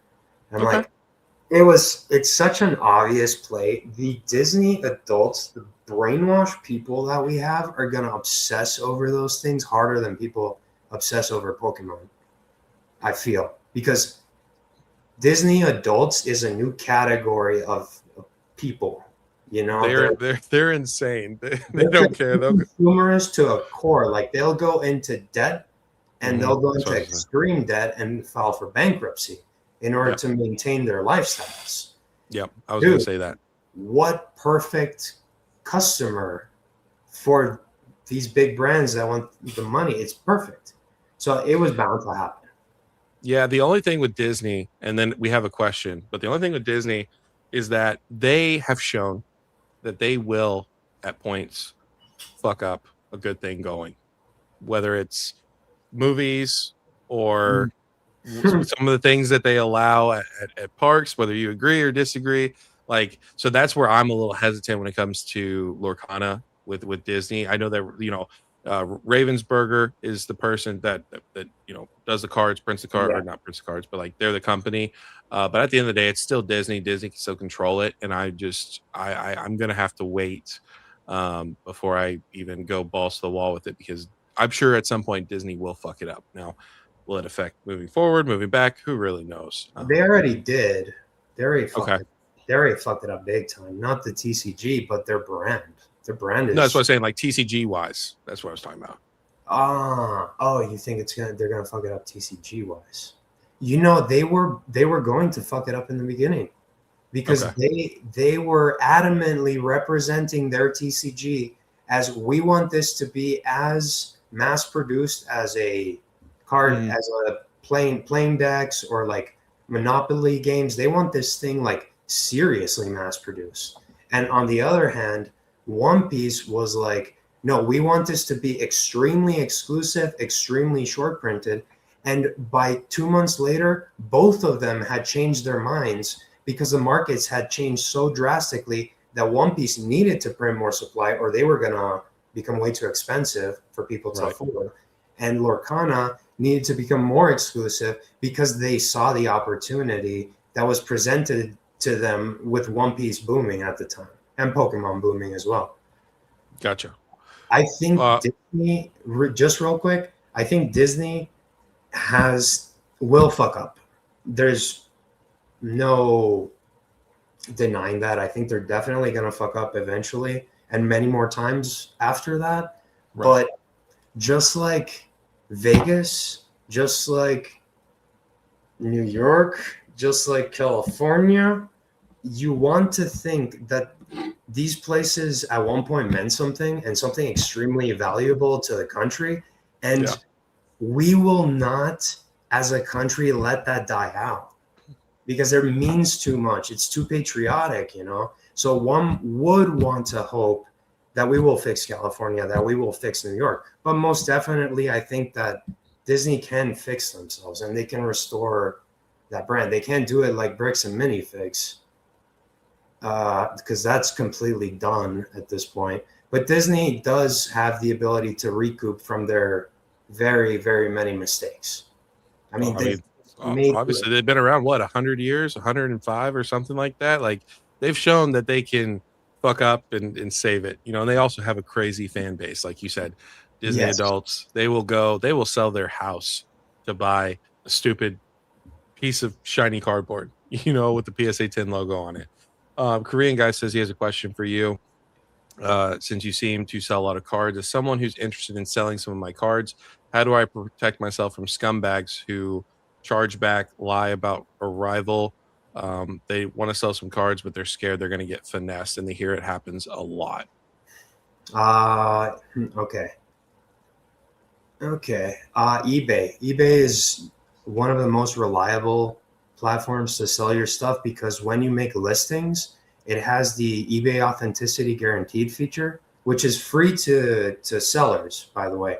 There's just a little add-on protection that's built into the service for anything that is $500 or more. So, um, what you do is you sell the item and you send it directly to PSA, actually, because PSA is tied into this with eBay. And PSA receives the card and they authenticate it and make sure that it's verified. And they actually put it in a piece of plastic, a new sleeve with a sticker that is like sealed. If you peel off the sticker, it means that you broke the seal. That's just an extra layer of protection. And also because eBay took care of everything after you delivered the package to PSA, they really take most of the responsibility if the customer doesn't get what they ordered, for example. So if the customer has a problem, they would have to talk directly to eBay because you are no longer in charge of that order because your hands are clean the moment that package arrived at PSA and they did the authentication process. So that's a step. The other step is just sell it to people you know. Like I have a trustworthy source, Pokemon Wonder. He used to have a YouTube channel. Now he just does a whole bunch of stuff on the side. Um, he does consignments, but also he is a partner of Mason Cardinal Gaming, and they do buyouts. So if you have a lot of inventory, you can send it to them. They'll check it all out. They'll price it for you. They're willing to negotiate too. And I think it's depending on the liquidity of the card, they offer between 70 and 80%. That's the deal. And yeah, I use them all the time. Otherwise, I sell stuff on eBay myself, or I actually have a TikTok friend who does rip and ships and stuff like that. So it's a lot about either you use eBay or you network and get people to source this stuff too. So, what would be your advice for raw or PSAs that are under $500? Like, say they have a $50 card, or something like that, where they can't use that, eBay authentication service. Would you tell them to go to card shows or LGSs or still Uh, use eBay or TCG Player? Like, because not everybody has just tons of cards that are $500 or above, raw or yes, graded. there's insurance for that too. eBay has a built-in insurance that when you go and buy the label, it'll ask you if you want extra protection. And what you do is you declare the value of the item. Let's say it's $80 or $100, and the insurance, it's cheap. It's not expensive. It's like $3 or $4, maybe $5 for like $100 declared. It could be even less, actually. The point is, it's cheap and it's worth it. And that's something that I didn't have when I started off. And man, that would have been nice. Insure your packages, because those $10 go a long way if that thing gets lost. It Well, might what if it save. doesn't get lost? What if it gets delivered? So his question was more of, let's say it gets delivered to the customer. You Mhm. sent them a $80 duck spun from Stellar Crown. It gets delivered, but then they say either the package never arrived, or the card wasn't in the correct condition, or something along those lines. Like, what would be your advice to him on that? Because obviously USPS or FedEx or UPS or any of those places, they're not going, as long as it says delivered, they're covered, right? They don't have to worry about paying the insurance. Oh, yeah. Well, see, that insurance is eBay's, so it's not. You don't have to deal with the USPS or the FedEx or anything like Okay. that. So it's eBay's insurance, so they deal with it themselves. Okay. And if they say it was lost, if they say it was cracked, if they say whatever, just say keep it and fuck off. And you just call your insurance, eBay insurance, and get your money back. Okay. Yeah. Also on eBay, turn your messages off, because they're going to be people like asking you for deals all the time. Just turn them off. You, that's another project. That's a whole customer service business, and you could waste so much time doing that stuff. It's not worth it. Yeah, I'll tell you what, I think right now with how the market is, I know we're slowing down a little bit. Is the rumor the summer lull is in full effect, and I guess we're starting to see that. But my two Alakazam cards, I would send them the offer for like $2 below. So if it was 28 bucks, I'd say, hey, will you do 25? And a lot of them are not responding anymore. It seems like they're pretty much either buy it or don't buy it, but they're not even doing, accepting offers or No answering offers, questions. no Like, messages. yeah, I Yeah. even messaged somebody. I was like, "Can I get a picture of the back of the card?" Because they didn't have it on eBay. They didn't have a picture of the card, the back of the card. And I was like, "Well, I'm not going to buy a Chinese card, even if it's 30 bucks, it's still $30. And what if the back looks like crap?" Never messaged back or anything. So it seems like people just don't really care. And then Korean's got one more question to kind of bounce off of you. He said he's scared of chargebacks and people lying. So how would he, which I mean, we all know that's true. We've seen the chargeback scandals. What's that guy's name? He's friends with CTR. I can't remember his name. The bald guy. Uh Pokevault or something like that. He was Oh, selling, yeah, he was whoa. selling, Yeah, he had a whole scandal with that yeah. one user. Oh man. So Let me check yeah, on quick how that would work, because that is a definitely valid question. I actually need to look that up, because it only ever happened to me once. And I think yeah. While they you're took looking at care of that, it. Ludwig said to you, Korean, they can't charge back without a dispute. And he says that they know that they decide with the buyers more than the sellers, but record everything, which is a very valid point. Doesn't matter if it's a sealed product or a card or a slab. Take pictures of you packaging it, the shipping label, even you taking it to the post office or sticking it in the mailbox. Um, Cover your butt as much as you possibly can. That's what I've done with some of my more expensive stuff when I've had to ship it off. Even if you have to, say you have a slab that's 500 bucks, right? Pay the little bit extra for next day delivery. That way it's just less of an opportunity for someone's greasy little hands to get their hands on it. Um, yeah, Pokemarsh, Vault got scammed, and then Celestial said it's just the cost of doing business. Sometimes you can't control what happens, which is very Absolutely. fair as well. That we take the hit a lot of times. Fortunately, I haven't been in that situation. It hasn't been that bad. I think once I got a chargeback on a $50 card, This thing is so freaking slow. What is the deal? Yeah, and then But Celestial said it's unfortunate, but rarely happens if you do your due diligence.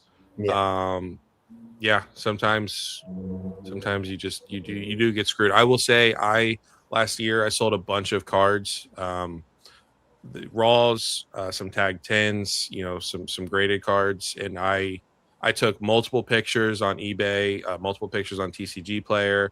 I provided tracking. I recorded everything, and I didn't have an issue at all with any sort of um, chargeback or disputes. And this was before eBay started doing the uh, the validation or the authentication process. So, um, Pokey Pablo he pulled a Dragonite from Ascended Heroes and he sold it for 1.25 K. And I was like, dang, make sure you record everything, overnight it, so you don't have to worry about it. And he's like, no, I'm good. It's going off to PSA. They'll authenticate it. My hands are good. And he didn't have any problems. So I think it's a little bit of a different market. But yeah, obviously do everything you can. So that happened to me actually with an international package. I do international shipping all the time. And for that, eBay has a very good protection to where if they do chargebacks, uh, eBay takes care of it. The only thing is that it's not the same in the United States. So in the United States, it says that you can check the eBay payment dispute seller protection that can cover you if you meet the proper requirements. And it says it will cover you if the item is a physical good, you have valid tracking showing delivery or pickup, you respond to this dispute on time, Hmm. you are not violating any eBay policies, the dispute reason is one of the protected categories. INR, unauthorized transaction, etc. If eligible, eBay may cover the refund amount, waive the dispute fee, not seek reimbursement from you. And that has happened to me once. It was with an international package though. But I Yeah, mean, I know that people are worried about eBay because we all know, and TCG Player could be the same way. Of course, their eBay owns TCG Player, but you hear about how eBay is very buyer friendly. Like they will they'll normally go with the buyer, and you hear about it on YouTube and stuff like that. So I definitely understand his concern, and he also said that he wouldn't have worried about it 2 years ago, but the hobby's changed with the sneakerheads. hmm, And also, while FOMO's thinking, these are the energy cards for the 30th anniversary. those are This is so what, cool. I hadn't seen them yeah, before. they just came out, so that's why I wanted to pop them up on our live. And then also, this is going to be our Mew for the 30th anniversary inside the set, and then the Mewtwo, which I actually like the Mewtwo pose. So pretty cool. I Oh, just wanted to dude, get oh that up my God. there. That's dope. Um, yeah, eBay has changed. Even last week I got a very, very professional email from eBay explaining all their terms and conditions of service and how it might seem like they're going to actually start implementing them now. Yeah, shocker. They weren't implementing them. Um, now it's backed up with some sort of AI platform. So it'll be able to track it. If you're telling like, hey dude, let's do business somewhere else, it'll be able to see that and shut you down immediately. So Okay. let's stop fucking around because eBay is like on top of their shit now. They're really starting to become like head dogger auctioneer type Yeah. site. Yeah. So Which. get on them. That just means that they can implement better protection for us sellers. Yeah. Yeah. Um, I haven't had any problem with eBay through disputes, chargebacks. I've had them. Uh, I've never, I think I've told this to my dad because my dad got into the business too. I've never had a problem with eBay. I've had a lot of problems with TCG Player. That's where I usually sell my rock cards. And now TCG Player has better tools to, like, for example, add tracking for 20 cents on a first class mailer, which is just an envelope. Mhm.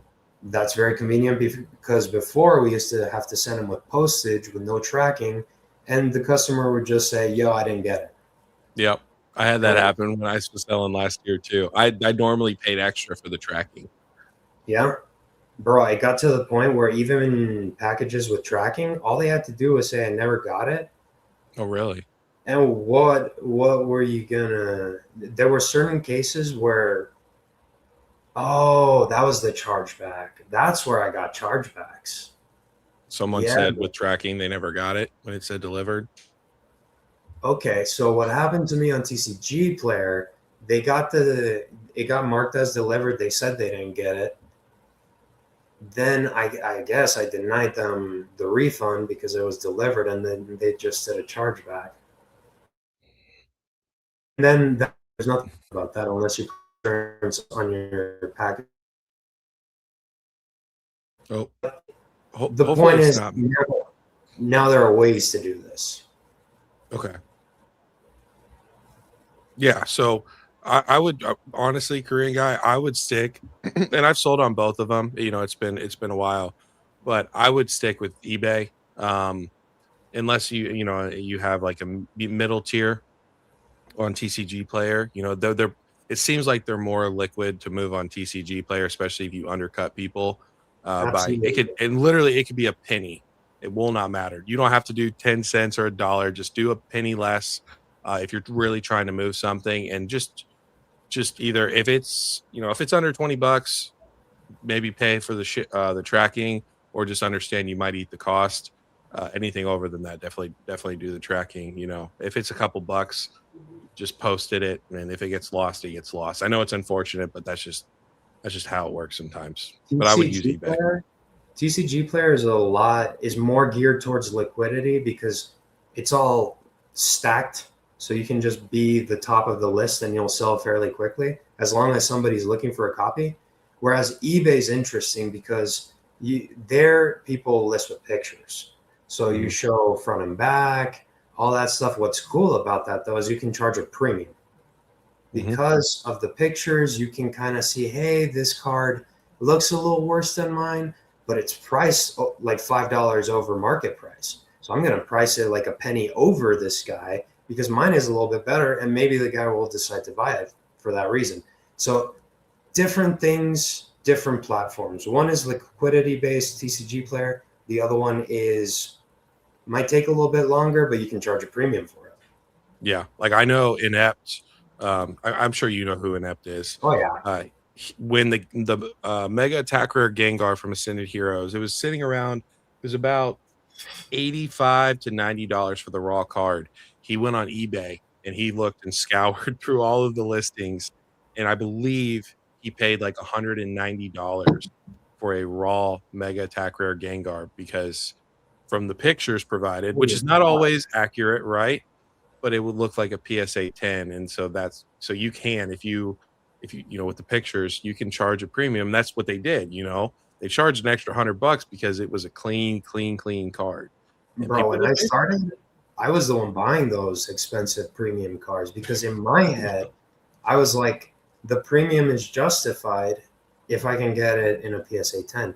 But I was completely in some other world, dude. I was like looking at the PSA 10, sourcing raw cards that would PSA 10 and squeezing out those margins, which works, but you can get them so much cheaper. Yeah, It's like I wouldn't even look for a discount. If the guy had it like 30 or $40 over market, I would just buy it. It's so stupid. yeah. But I got used to it over time. But you Yeah. can't do that. You can't do that now. A lot of people, they're just gonna charge 30, $40 more because they're gonna go, "Okay, in 2 weeks, this card is gonna be up to that." So that's why, like, you have to still, especially on eBay, you have to look and you got to know what you're doing. You can't just buy a card and go, "Oh, it's $40 more, so that means it's a instant 10." No, it can still have whitening on the back. TCG player, if you're expecting to get a 10 off of TCG player with no pictures, like good luck to you because that's not happening. You're not buying condition wise off TCG player to get a 10. You might get lucky every now and then, but it's very rare. I do. You do? Well, yeah, but that's One Piece, right? That's not so much Pokemon. It's One Piece and Pokemon, but with Pokemon, I make sure that the PSA 10 to everything else ratio is pretty good. Okay. Like Okay. Celebrations has a very high 10 gem rate. Mm-hmm. Not all of them, obviously. Like the Celebrations Pikachu, that one that looks like the old one is just impossible to get in a PSA Yep. 10. But on the other hand, the Mega Rayquaza is pretty easy to grade into 10. And actually, yeah, I've bought so many copies, and actually comparing the rate, the gem rate, and my pre-grading, it is not super accurate, but it's up there. Like let's say out of 40 cards, I got like a little over half, like 60%, when the actual gem rate is supposed to be around 80 or 90, por ahí. Okay. Sorry, Spanish came out. No, you're good.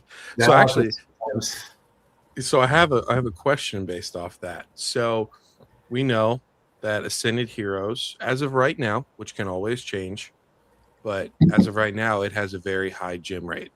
A lot of the cards are sitting at about 70 to 80%. What do you think that does in the longevity of Ascended Heroes, raw PSA 10s? If you could buy a random card off TCG Player and you've got a 70-80% shot at getting it as PSA 10 or eBay or whatever. How do you think that those cards are going to hold up in value? Because as we know, the Trikachu and the Gengar are going for about 5K, and who knows, it could be at 6K in a PSA Yeah. 10 right now. How are they going to hold in a PSA 10, or how are they going to hold in general? I mean, I guess more of a PSA 10. Do you think that $6,000 right now with the 70-80% gem rate makes sense? And I mean, you could always argue about the cards as well, the raw singles, but I guess it was more of like talking about PSA 10 wise. What a loaded question. Do you remember just this? I'm not trying to go off topic, but do you remember when I was telling you how at one point One Piece One Piece and Pokemon were going to compete for top place? Mm-hmm. Super speculative theory. Well, after looking at One Piece prices and looking at Pokemon prices, the modern bro for One Piece is just demolishing every other TCG. Now Lorcana is getting up there too, but Mm-hmm. modern Pokemon compared to modern One Piece and modern Lorcana right now, they look fairly fucking normal in the grander scheme of things. If we go into a bear market, that's going to change, obviously, but I don't think pop matters. If it stays like this for the next 5 to 10 years, pop's not going to matter. Scarcity is going to take into effect, and there's going to be more people wanting that Gengar than there's going to be in existence in PSA 10. Yeah, very, very true. But I just wanted to pull this up. So the Mega Gengar that was selling for $5,000 is now selling consistently at $3,000 for a PSA 10, the English version. Wow. Yeah. How much was So it? huh? You said it was 4 to 5,000 before. There were sales of 5,000. I would have to go back. I think it was a couple weeks ago. They were doing like 5,000. I'll check. I'll check and I'll pull it back up to see. Um, Damn, that's a straight up crash. Yeah, I feel bad for the people that bought it at 5K. Maybe it was around 4.5, but still, I mean, dang near This is why you don't 5K. buy ultra modern. It Ascended Heroes hasn't even been printed to the ground, folks. It's not Why, going to. Don't you know that? why are those prices being reflected like that, as if we're crashing or something like that? That's weird. That wasn't a Japanese version, was it? No, that was English. The Japanese is around $800, $900 on eBay Man, and the Mega Attack Rare, 120. That is cheap. for the raw. Was it, dude? I just saw auction sale for 120 in a PSA 10, or was that a PSA 9? Maybe it was a PSA number. I would have to go back. That was probably the Japanese. So I'm looking on Okay. May 28th, a PSA 10 Mega Attack Rare Gengar. I'll just pop it up on the screen. 565 Oh, okay. That makes more for sense. the English version. Yep. Yeah. Well, that's pretty inflated. So why is that other Gengar selling for so cheap? That might be a fluke. Oh, I think a lot of people don't like the Japanese one, to be honest with you, because of the English texting on it, Right. you Oh, know. yeah. So the English version has the Japanese texting. The Japanese version has the English texting. So I'm not a Yeah. huge fan. Like I love Japanese. You know this. I mean, you've been in my lives and you watched some of my videos at least. You know that I love Japanese cards. I would love to get the Japanese versions because they're affordable, and they probably honestly look better. But I just can't get behind the English texting. I have to have the Japanese texting. I So never thought of that. Well, I yeah. mean, so you're telling me that you guys never gave a shit about reading the card to begin with because the Japanese, so nice to give you the English text right under their Japanese words, and you still won't read that shit. Is nothing good enough for you guys? You English text readers? No, I'm kidding. I can't read anyways, so I just go based off what I like what looks, what looks the best to me. So I But can't all read. the more reason, bro. If that mega attack rare Gengar in a PSA 10 is going for $500, then why the heck is the SIR Gengar in English just going for 3,000? This That's market doesn't make any sense to me, man. it's just it's all so freaking crazy inflated and euphoric, and I feel like this should have come down a while ago, but there are forces within this market that are keeping them up there because they really can't let this go. I don't know what the fuck they're doing, but I'm pretty sure that's what's going on here. It's just a Yeah. cabal of rich people. I can't fucking let. It's a cabal of rich people and then a very small group of dumb people that just Yeah, me. don't know. No, no, Me. That's getting off their money selling them PSA 10s. no, it's the dumb people that are like they can't afford it, but they're going to pay for it because they think, oh, this is never going to go down. Like they don't know any better. Like if I told you, okay, the Mega Attacker Gengars or the SIR is a $2,000 raw single. You've been around long enough. You're like, I would imagine you're like that makes absolutely no sense at all for like Yeah, but a brand new ultra modern set that still has 3 years based off what Pokemon's done in the past to get reprints.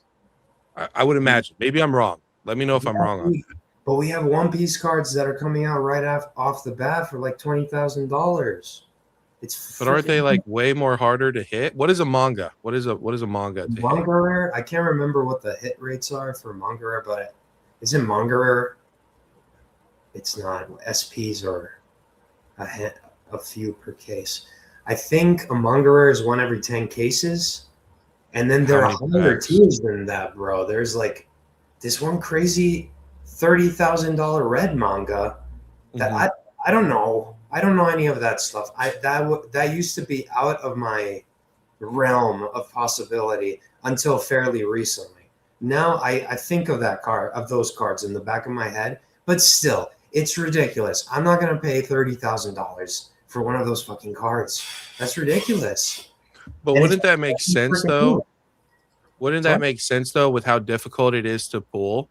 So like the mega or the mega Gengar SIR, it's roughly like I think it's 1 in 2,000 packs to be able to pull that specifically, right? Of course, you could open one pack and pull a God pack and get it, but you're saying a manga is 1 out of 10 cases, is I that think, right? yeah, I'm And then pretty there's sure. even like topper echelons of the mangas. So wouldn't that justify the price? Because you're probably, I mean, I don't even know how much 10 cases would be as far as pack wise to pull just a normal manga. Cases about $20,000. Well, I mean, how many packs are in a case or something like that? It's 12 roughly booster. 1 in 12,000 or it's 1 in 12 to 1 in 15. No, that's 1,500. What? It's around a gold star rarity. I don't know what that means to you. Sorry. Go ahead. I didn't mean to cut you off.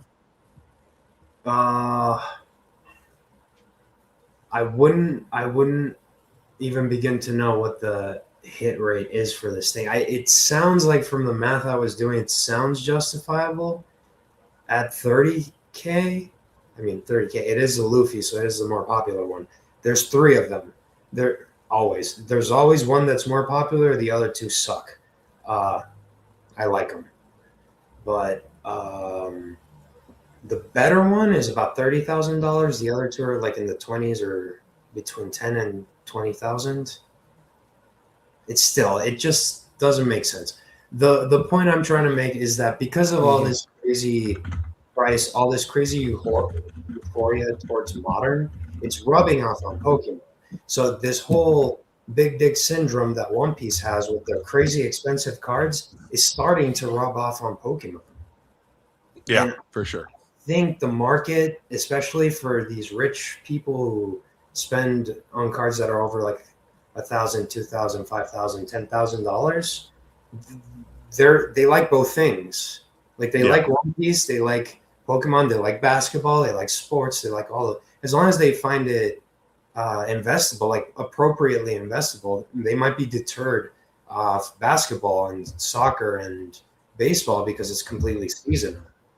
But these things like Pokemon, One Piece, Union Arena, animes, manga, stuff like that, things that are up and coming that are undervalued, that's what they're interested Yeah. in. And that's what they want to pay these highest prices for. And if that's the case for One Piece, I assume that's going to be the case for Pokemon. So if you see things go even higher, it's not that that explains it, it's that justifies it kind of. Because right now they're playing big dick. Who's got the big one? They definitely are. They're kind of I mean, granted, we're not seeing $20,000, $30,000 raw cards in Pokemon. I'll be honest, I don't think we're going to anytime soon, but I could be wrong. Soon But they're enough, we do definitely have the Chinese Mew, the serialized Chinese the Mew, 1,501. Yeah, that is allegedly. true. Allegedly. Yeah. We're gonna find like 10,000 copies down the road, somewhere in San Antonio. I tell you what, I'm still not convinced that those are going to be exclusives. I don't know. You would think that they would if Pokemon said that they're Chinese exclusives, but I could see at some point Pokemon just saying screw it, and like the 35th anniversary, we get Uh, the Chinese the yeah, the Mew is a promo, and they're like, well, it's been 5 years, the cards. I don't even know. I don't even know if it would just keep going up or go down. I would assume it'd probably go down because singles are typically very volatile. Of mhm. course, we're in a euphoric bull run. So, yeah, I don't know. We'll see. Or it brings awareness to it, then it makes it go parabolic. Either It one. is a cool card, though. It's a very cool Mew. If Yeah. you're a Mew fan or a Mew collector, you definitely want to have that card. That would probably be your Grail card at this point. Yeah. That is a good example, though. The Chinese exclusives have been acting similarly to these crazy One Piece cards through the exclusivity. And One Piece has this exclusivity too with Chinese and Japanese cards. They go crazy. There was a crossover between Dortmund and One Piece. Dortmund Mhm. is a soccer team in Germany. Okay. Uh, they had a crossover. You had Luffy wearing the BVB soccer jersey with a freaking soccer ball on top of his head. That is freaking cool as hell. But those things are highly sought after. So usually when you get them locally, you'll find them very cheap. But you can sell them on the secondary market internationally to other people for a significantly steep premium. Right, for sure. Yeah, especially because over in the other countries, they care way more about their football than we do here in the States. Oh Um, yeah. Well, that was the interesting thing. In Germany, that card was $200. Here it was $400, and we don't care about football. Wink, wink. That's right. very funny. I know people still care about it for sure, but Choo Choo said the red manga from AI, which may not be right. We know how AI is about 1 in 36 cases. Oh my And god. I asked AI how many packs are in 10 booster cases of One Piece. They said that it would be 2,880 packs. So if you times that by three, actually, then you throw like six on. I mean, you're easily looking at like what, 1 in 10,000 packs, 1 in 12,000 packs. Oh my So god. when you make that argument, like One Piece being a 20, $30,000 card, especially for like the top red manga, whether it's a Luffy or not, like I guess you could justify that, right? But I Yeah. mean, like, what is that? I mean, I don't even know what a normal manga. Like, what is the worst manga? If it's 1 in 10 cases, how much is the worst manga worth? Like even right now where we're a little bit nuts, I thought it was 600, Okay. but it's So a very unlikable character. gotcha. Well, Character I is mean, Gengar is popular. So I mean, like yeah. like let's say they threw in like an Arbok manga rare, and Hmm. you're like, why? Nobody ever asked for this, but there you go. It's like, Yeah. yeah, that's how I feel sometimes with these manga rares. Like you get stuck with an oddish manga rare, and you're like, yeah, I just fucking dreamed of having this since I was a child. Nah, bro. Yeah, Well, yeah, for those sure. those are dirt cheap, but then you have like the most expensive one that I think in raw is like 4,000. I think. Let me check. For just a standard manga, not any. I don't know anything about One Piece, so like you're kind of talking gibberish. I know that the red mangas are, obviously Yes, my bad. I expensive. know this is a Pokemon channel. We should check for that. No, for sure. While you're looking it up, Korean guy says if we justify card price by its pull rate, that means the Ascended Hero Gengar SIR should be $6,000 raw. Phantasmal Zard should be 3,000 raw. And then he said cards should always be cheaper than its pull rate pack price. Hmm. And he said that's pricing packs at MSRP without tax. Uh, he said market, that means Gengar should be $18,000. So there you go. That's your One Piece comparison. Well, I do feel like they're undervalued, and I mean, one, it does make sense because we're literally in the format for playability. It's not out of rotation yet. So as Yeah. long as I mean, just saying that it's just too new. So there's too much supply available on the market. We haven't reached a level of scarcity where it actually, let's say, where the card fully realizes its actual market price, meaning that as of right now it's undervalued. Which I You can see think that. I can see that you for think the Charizard too. well, for sure. I definitely think, nine if you buy the Charizard at 800, $900 right now, like someday it's going to be, even for the raw version, it will be a multi-thousand-dollar card at some point down the Mhm. road. Um, the Gengar, I don't know if you can make that argument. I know Gengar is a very popular Pokemon, but the Fusion Strike Gengar, which some people are smoking the crack pipe and saying that, which I guess art is subjective, but that the Mega Gengar from Ascended Heroes is actually a far superior card to the Fusion Strike Gengar. But I don't even think the Fusion Strike Gengar is at $1,000 yet. I know it did pump up. Let me see what it's at right now. So it's almost. Oh, let's see. Lightly played. Let me check. Okay, so now we just had a little bit of a pump up. June 4th, it was 957, and then no, what's going on? I don't know. The graph's all messed up. Let me see what the graph says. Of course. Um, TCG player? June, yeah, TCG player. It says June 3rd, 892, and then June 5th, 984. most, but the recent sales are all like 1,100, 1,200. So it's all over the place. But now it's $1,000 card, but it's still cheaper than the brand new ultra modern Ascended Heroes Gengar Mega Attack or Mega Gengar SIR. So Oh, I see. So you're saying that there's other stuff that is undervalued in your opinion, so there's no way the Mega I don't. Gengar should go up any further?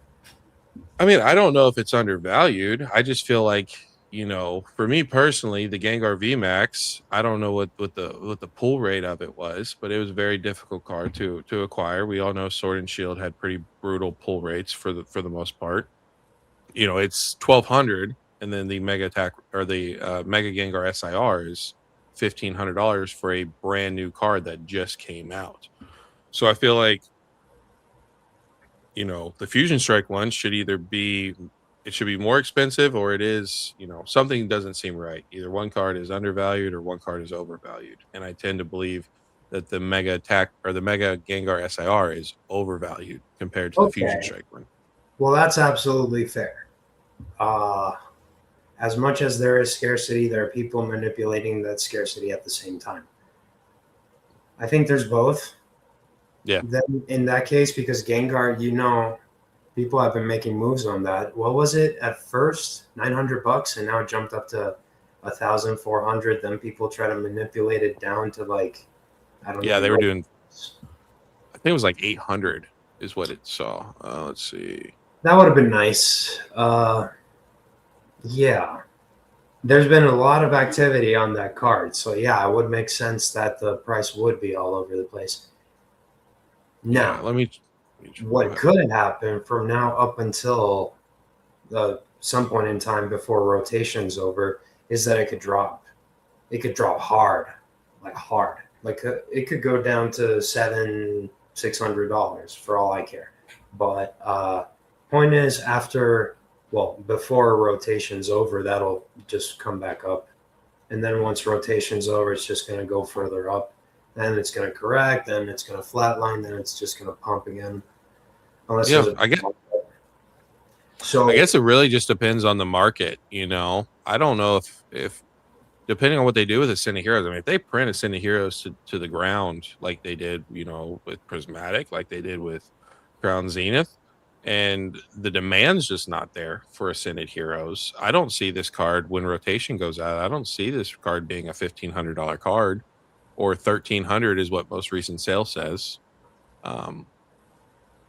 Yeah, I just don't see that. I think that I mean, I even think the Sumbreon is overinflated in price.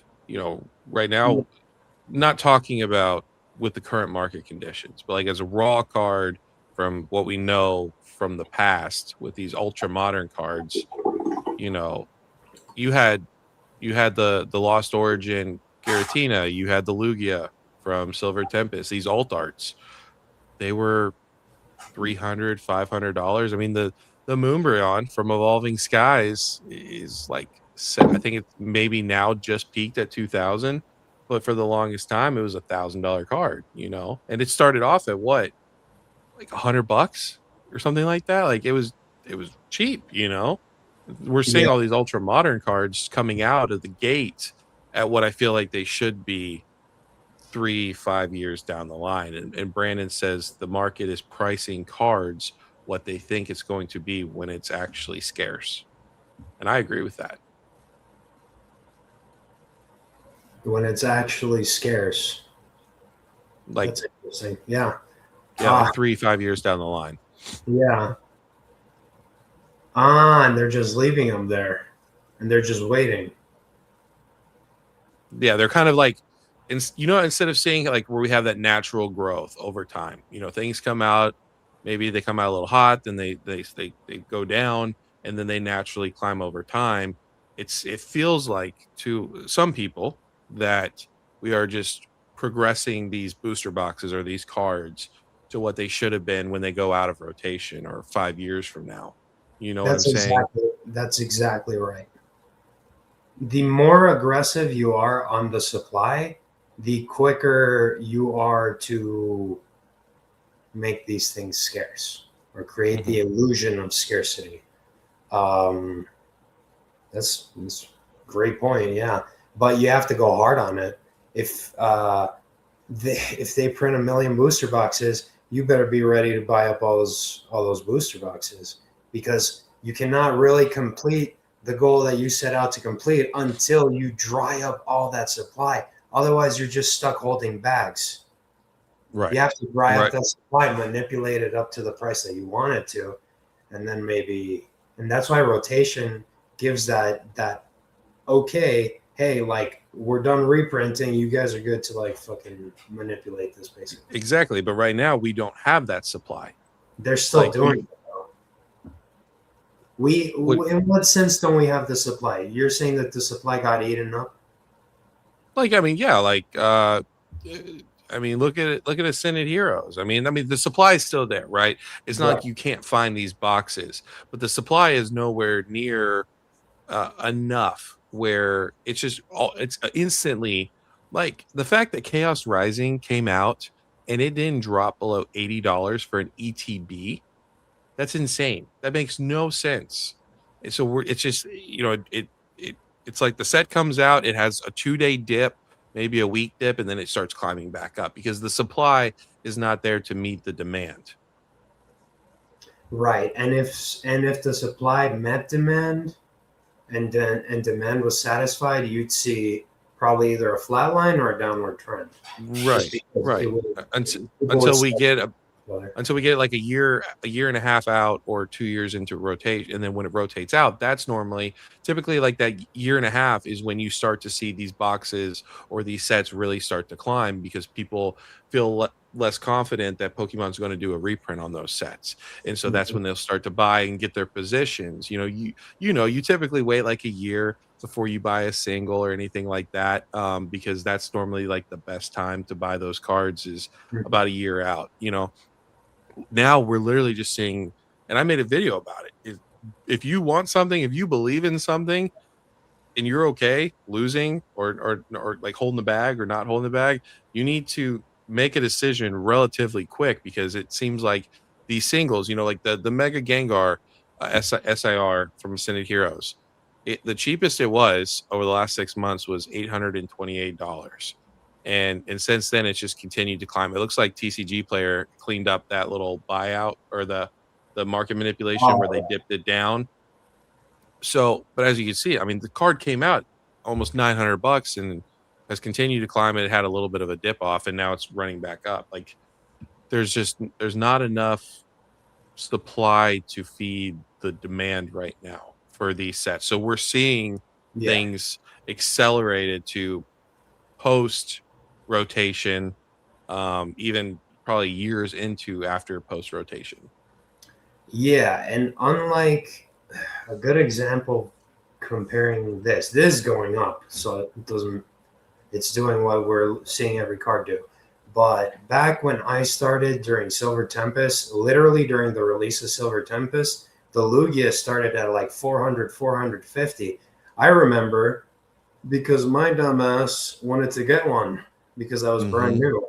Um, I remember that card dropped all the way down to $120. It just kept going down for years. I think it was 2 years just. And I had the card in my possession. I got it when it was about $400. I didn't sell it. Turned out to be a PSA 8. So Dang. that was it. Was just the worst experience, dude. I pulled the card out of a pack that I got at Target. It was amazing. Like that was the most dopamine I had like in a long time. But I didn't know anything about centering. I didn't know anything about conditioning. The centering was so freaking horrible that realistically I should have sold the card immediately once I got it. But I got attached to it immediately, and I think I spent a year holding on to it. Then I sent it to get graded, and then I got an 8.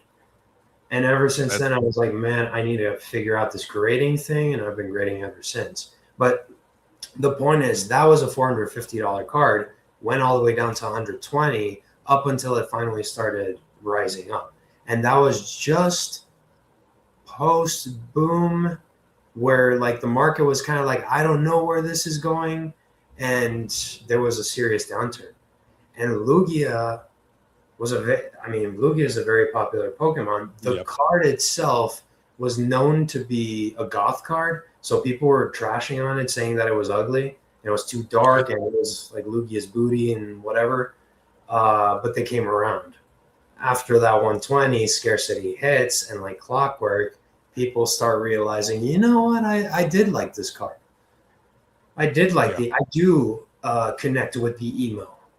So yeah, they I started. don't think it's emo. I think it's a sea monster style card. You got the fisherman down at the bottom, and it looks like Lugia is flying in from, creating a storm with him and just about to wreak havoc. So I don't agree with that.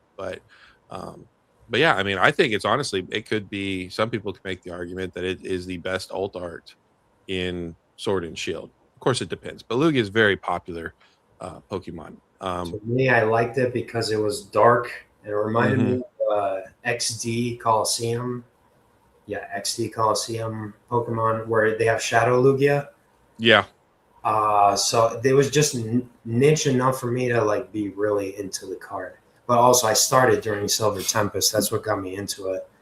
Um, Point being, Gengar, Mega Gengar could go through the same trajectory where we've just had a delayed response. Like if we just all of a sudden supply was not supply, demand is dwindling. Supply is just kind of there, and Or all of a supply goes sudden, up.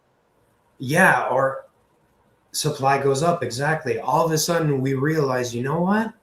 I like the 30th anniversary more than I do Ascended Heroes. You know what? I like that Rayquaza card more than I like Ascended Heroes. You know what? I like whatever's coming next year more than I like Ascended Heroes. And all of a sudden, you have that same reaction with the Lugia. And then we see Gengar go on a massive decline for like 2 or 3 years. It finally stabilizes at an undervalued price, and now we can finally start appreciating the gains that it was always meant to have. It's just it was too overinflated to begin with. But the That's market that's has to change for that to happen. that's exactly what I think will happen as long as we do have the market change. 100%. Let's address some of these comments, and then I That actually have a question for you that I want to ask you. Korean guy says, for real, I think Pokemon has more genuine collectors. I doubt people are actively selling $10 to $20 cards in one piece. Do you have a quick comment for that?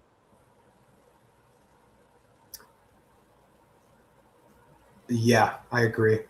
Okay. It's One Piece is so new. It People did not care for the cheap stuff. It was only during the original boom that was like 2 or 3 years ago when the first live action came out of One Piece.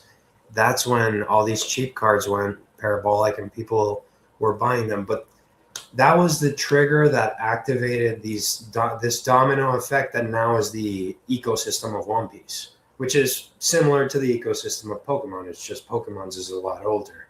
Uh, no doubt about it, Pokemon is much more relatable. Like kids can relate to any Pokemon. It doesn't matter. There's so many different characters in Pokemon and so many characters to connect with versus One Piece where it's all humans and they all act in a certain way, and it's like I'd rather have an animal, versus a Pokemon, versus a One Piece character. In One Piece, you have a whole bunch of humanoid, half human, half animalistic characters, so it's not quite the same vibe. It's much weirder. Yeah. It's meant for kind of a weird derpy audience, whereas Pokemon, I think, is just meant for kids. That's why it's so relatable, and that's why Disney is so relatable, and that's why I love One Piece. But between Lorcana and Pokemon, and frankly, some anime TCGs like Union Arena, that's really where it's at. It's not really One Piece. It's where the real nostalgic demand is that you can get from that, and that's from when we were kids or from the next generations becoming adults and what they like, which is probably like Elsa from Frozen, K-pop Demon Hunter, because they're obsessed with that stuff right now. I don't want to say Coco Melon because I don't want to see a Coco Melon trading card game, to be honest. We're But cooked yeah, if that happens. I would. Oh my god, that would suck. I It'd don't be want to. terrible. It'd be so bad. I'd They stop. would. I'd quit. I'd quit everything. They say there's a whole conspiracy behind Coco Melon, saying that they're like brainwashing kids by making the scenes about 4 seconds long at a time, frame per frame, so that they're glued to the TV. So I was just thinking if they made a trading card game, they would do a lenticular one. They would show you the frames. Oh my god, that's terrible. They probably would. Choo Choo says the real problem with One Piece and how you can tell it's manipulated is the difference in PSA 10 prices versus raw. The real problem with One Piece and how you can tell it's manipulated. Oh, yes. And you're saying because of the multipliers? Probably because I would assume that's what he's talking about. Like the raw card is a $10 card, but then the PSA 10 is I don't know, a $1,000 card. I don't know. I don't know anything about One Piece. A lot of the people that watch my channel or come to the lives, they're multi TCG collectors.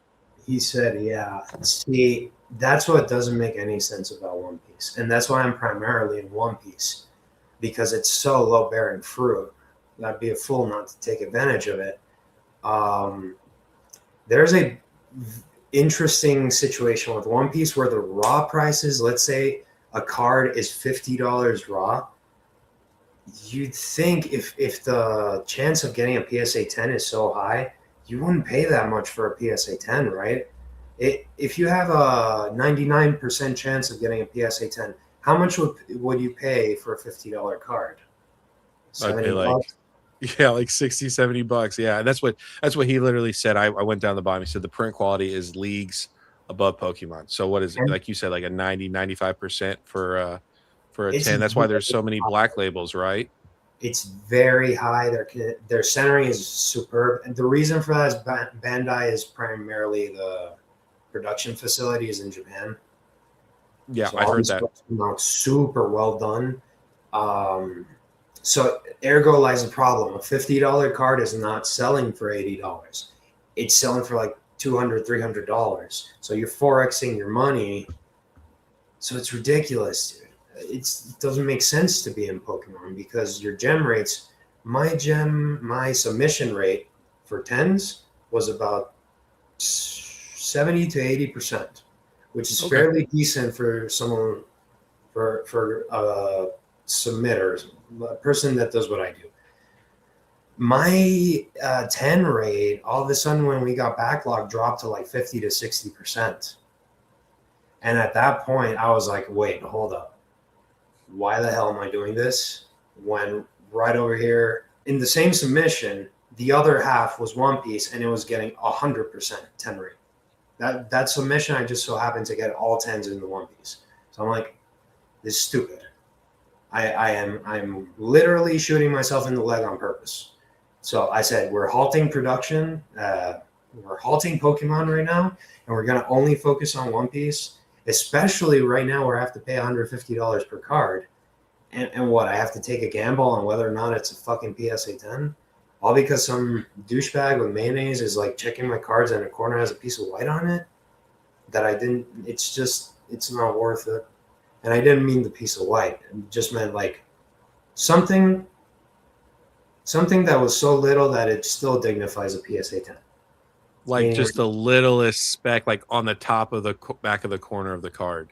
And not even they'll not even that. Sometimes they find stuff that they downgrade and they have no business doing that. yeah. Because they're grading, they're putting harsh grading standards on certain cards when those are the standards that they should be applying for like Sun and Moon cards, X and Y cards. But I'm sending them modern and they're applying those standards to these crappy ass cards. Yeah. So right now That there's makes been sense. a weird shift. Also, they seem to be grading surface condition a lot more. Like if you find a dent or a watermark or a scratch, they'll catch that now and they'll demote your grades. That didn't happen to me often. Like I had two cards that I cracked out and I thoroughly checked them because this kept happening. and I found out finally it had a freaking watermark on it, a very, very unnoticeable watermark. I'm like, you think you're a good pre-grader, and then they come out with that, and you think to yourself, man, PSA sucks. They always give me PSA 10s when it should be a PSA 9. And then they pull that on in my face. I'm like, bro, respect to PSA. They do a good job. They just don't do it consistently. Yep. I agree 100%. Brandon says, yeah, a 6-year-old chase card is cheaper than a 6-month-old chase card at the same character and rarity. Very fair point. Yep. Fusion Korean says Fusion Strike Gengar is 10 times cooler than the Ascended Heroes Gengar. I agree, but art is subjective. You best believe that big money is going hard on doing that. I believe he's saying like big money is keeping up these prices and raising up these prices. He says he believes there's plenty. We are in a mass TCG bubble, but that's for separate issues. People think this stuff is like literally like one of the best asset classes. That's what they think, dude. And the reason for that is because it's outperforming the S&P. I don't want to get into that. I think all of this is very euphoric, and it'll come back down. And when it does, I'll just be happy to still be here, because yes, sir, this is all just very interesting. It's very interesting. Yes, I've heard all kinds of crazy stuff. Let's see. Let me make sure there's no other comments. It's very dangerous. Yes. Let's see. Brandon says, I believe there's plenty of supply. It's just being bought before the general masses can get their hands on. So distro, rip and ships, like rip and ships are getting the supply, like backdooring, stuff like that. Also stealing, you've heard about some of these Pokemon trucks, they send them off to go to a distro, and then the trucks are saying, oh, well, I don't know, like they're short a pallet. I don't know where the pallet went, so that's where he's saying that. I agree with that 100%. Do you have any thoughts on that?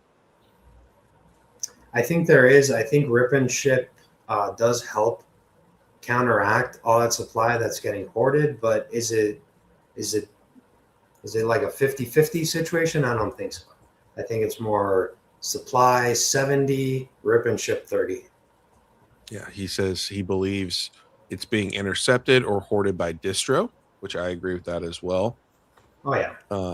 They will, if they could legally, they would admit it, because they are that. And they'll never admit that shit. Are you kidding me? If they legally had to admit it, then they probably still wouldn't, but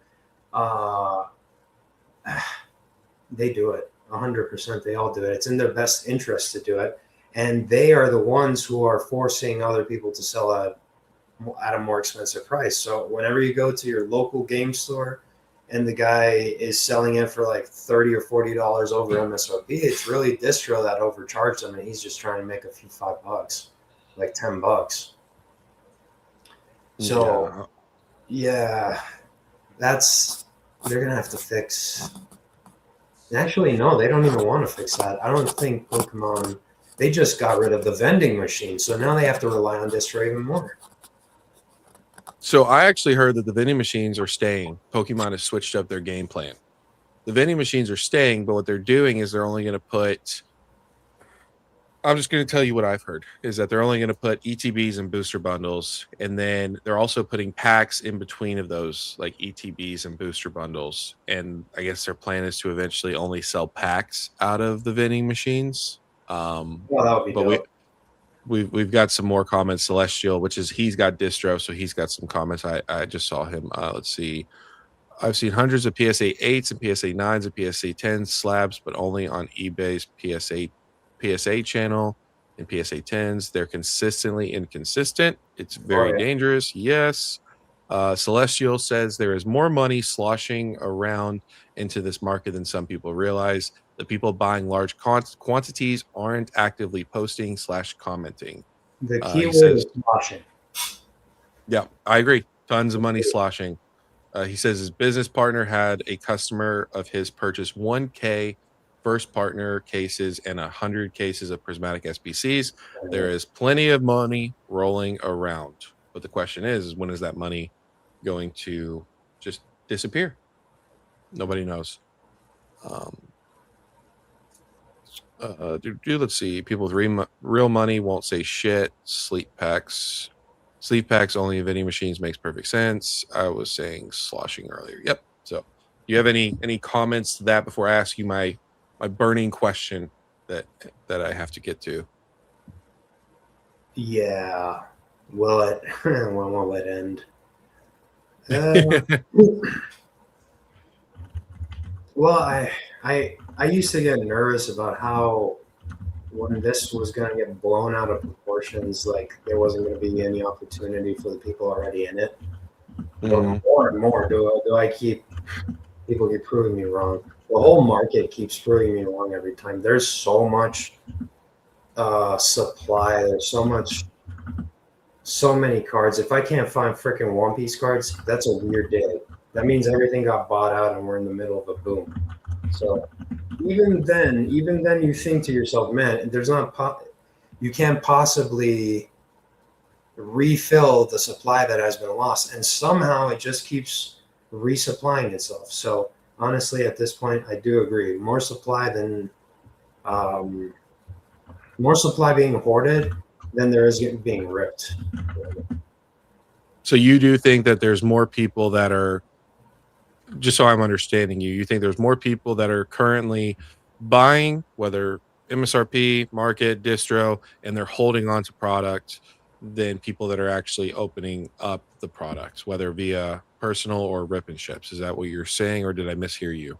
Yeah, and I think that the extra amount, well, actually, there's no extra amount of supply. The If they increase the amount of supply, would it would just help rip and shippers. I don't know if it would help the suppliers, to be honest. It might fulfill hoarders. It might fulfill the supply for hoarders. That way, there's more for rip and shippers. There's just no end in sight to this, even if they print more, in my opinion.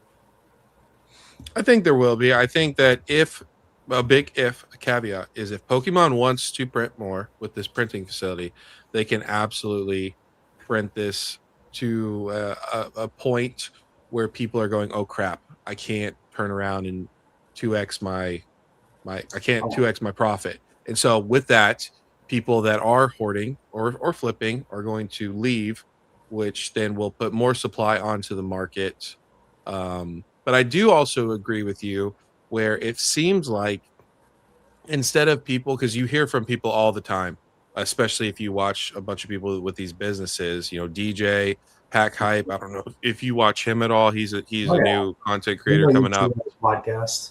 Yeah. Yeah, absolutely. He's They're a all talking. super cool guy. Yeah, he's really cool.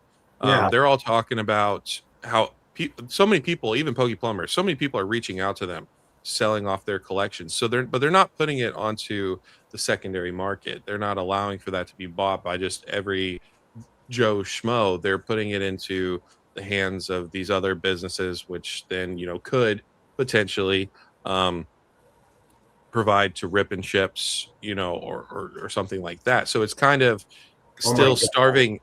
starving out the secondary market, the normal people, It's getting funneled to the rip and shippers. Oh my god. or other businesses, right? Like DJ may get something from somebody, a collection, and he may send it to, you know, uh Krabby Cards because Krabby's starting a business, or he may send it to TRJ or send it to Pack Hype, and then Pack Hype might send it to not like Pack Hype is, but he could send it to a Rip and Chip or somebody else. You know what I'm saying? So you're still starving that core market that wants to buy. Um, that's kind of what I think is also Mhm. happening. It's going from like vendor to vendor, business to business, and so the prices are still continuing to climb because we're not seeing that supply hitting the secondary market. Eventually, it will, but not immediately. If that makes sense. Absolutely. And the other shift I see people have been talking about this a lot recently. Kids, man, Instead of kids just watching and enjoying the show or going and buying packs, they're just becoming hustlers. It's easier. Mhm. Why not? Just become a hustler. It's easier. Dude, these kids are extremely impressive. Like, they would make me look bad because I'm lazy. I'm so lazy. I'm Did like, you see that video I did about from Poke Beach where an 11-year-old grabbed an empty vendor table at a card show and he was selling cards and he said he's never watched Pokemon. He just came in because of the market and he knows that it makes money. It's Jesus. Yeah, I yeah. did.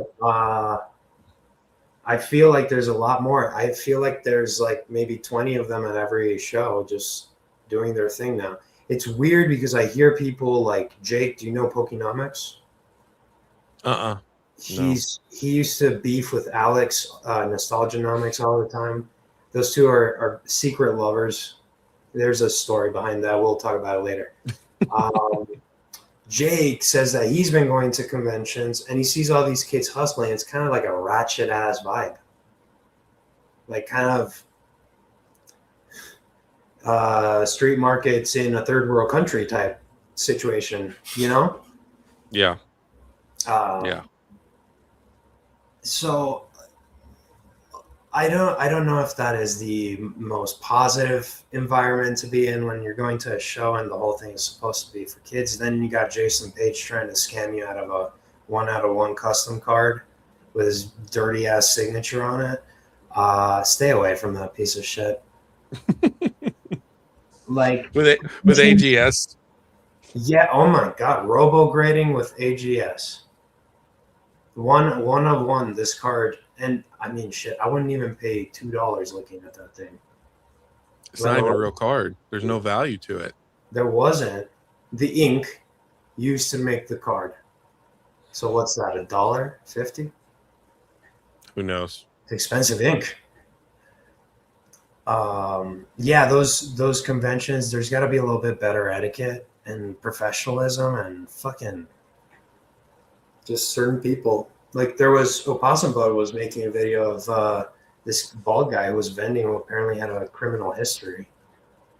Okay. I didn't see that. Like I don't know if it was a pedophilia related situation. I don't quite know, but that's what it seemed like based on the title. I didn't actually watch the video, so I'm not sure. But yeah, they got to be careful with that because Yeah. we're one step away from becoming a carnival game. Well, that's actually what Brandon just said. His name's Ludwig Pig on here, but his real Oh, name is Brandon.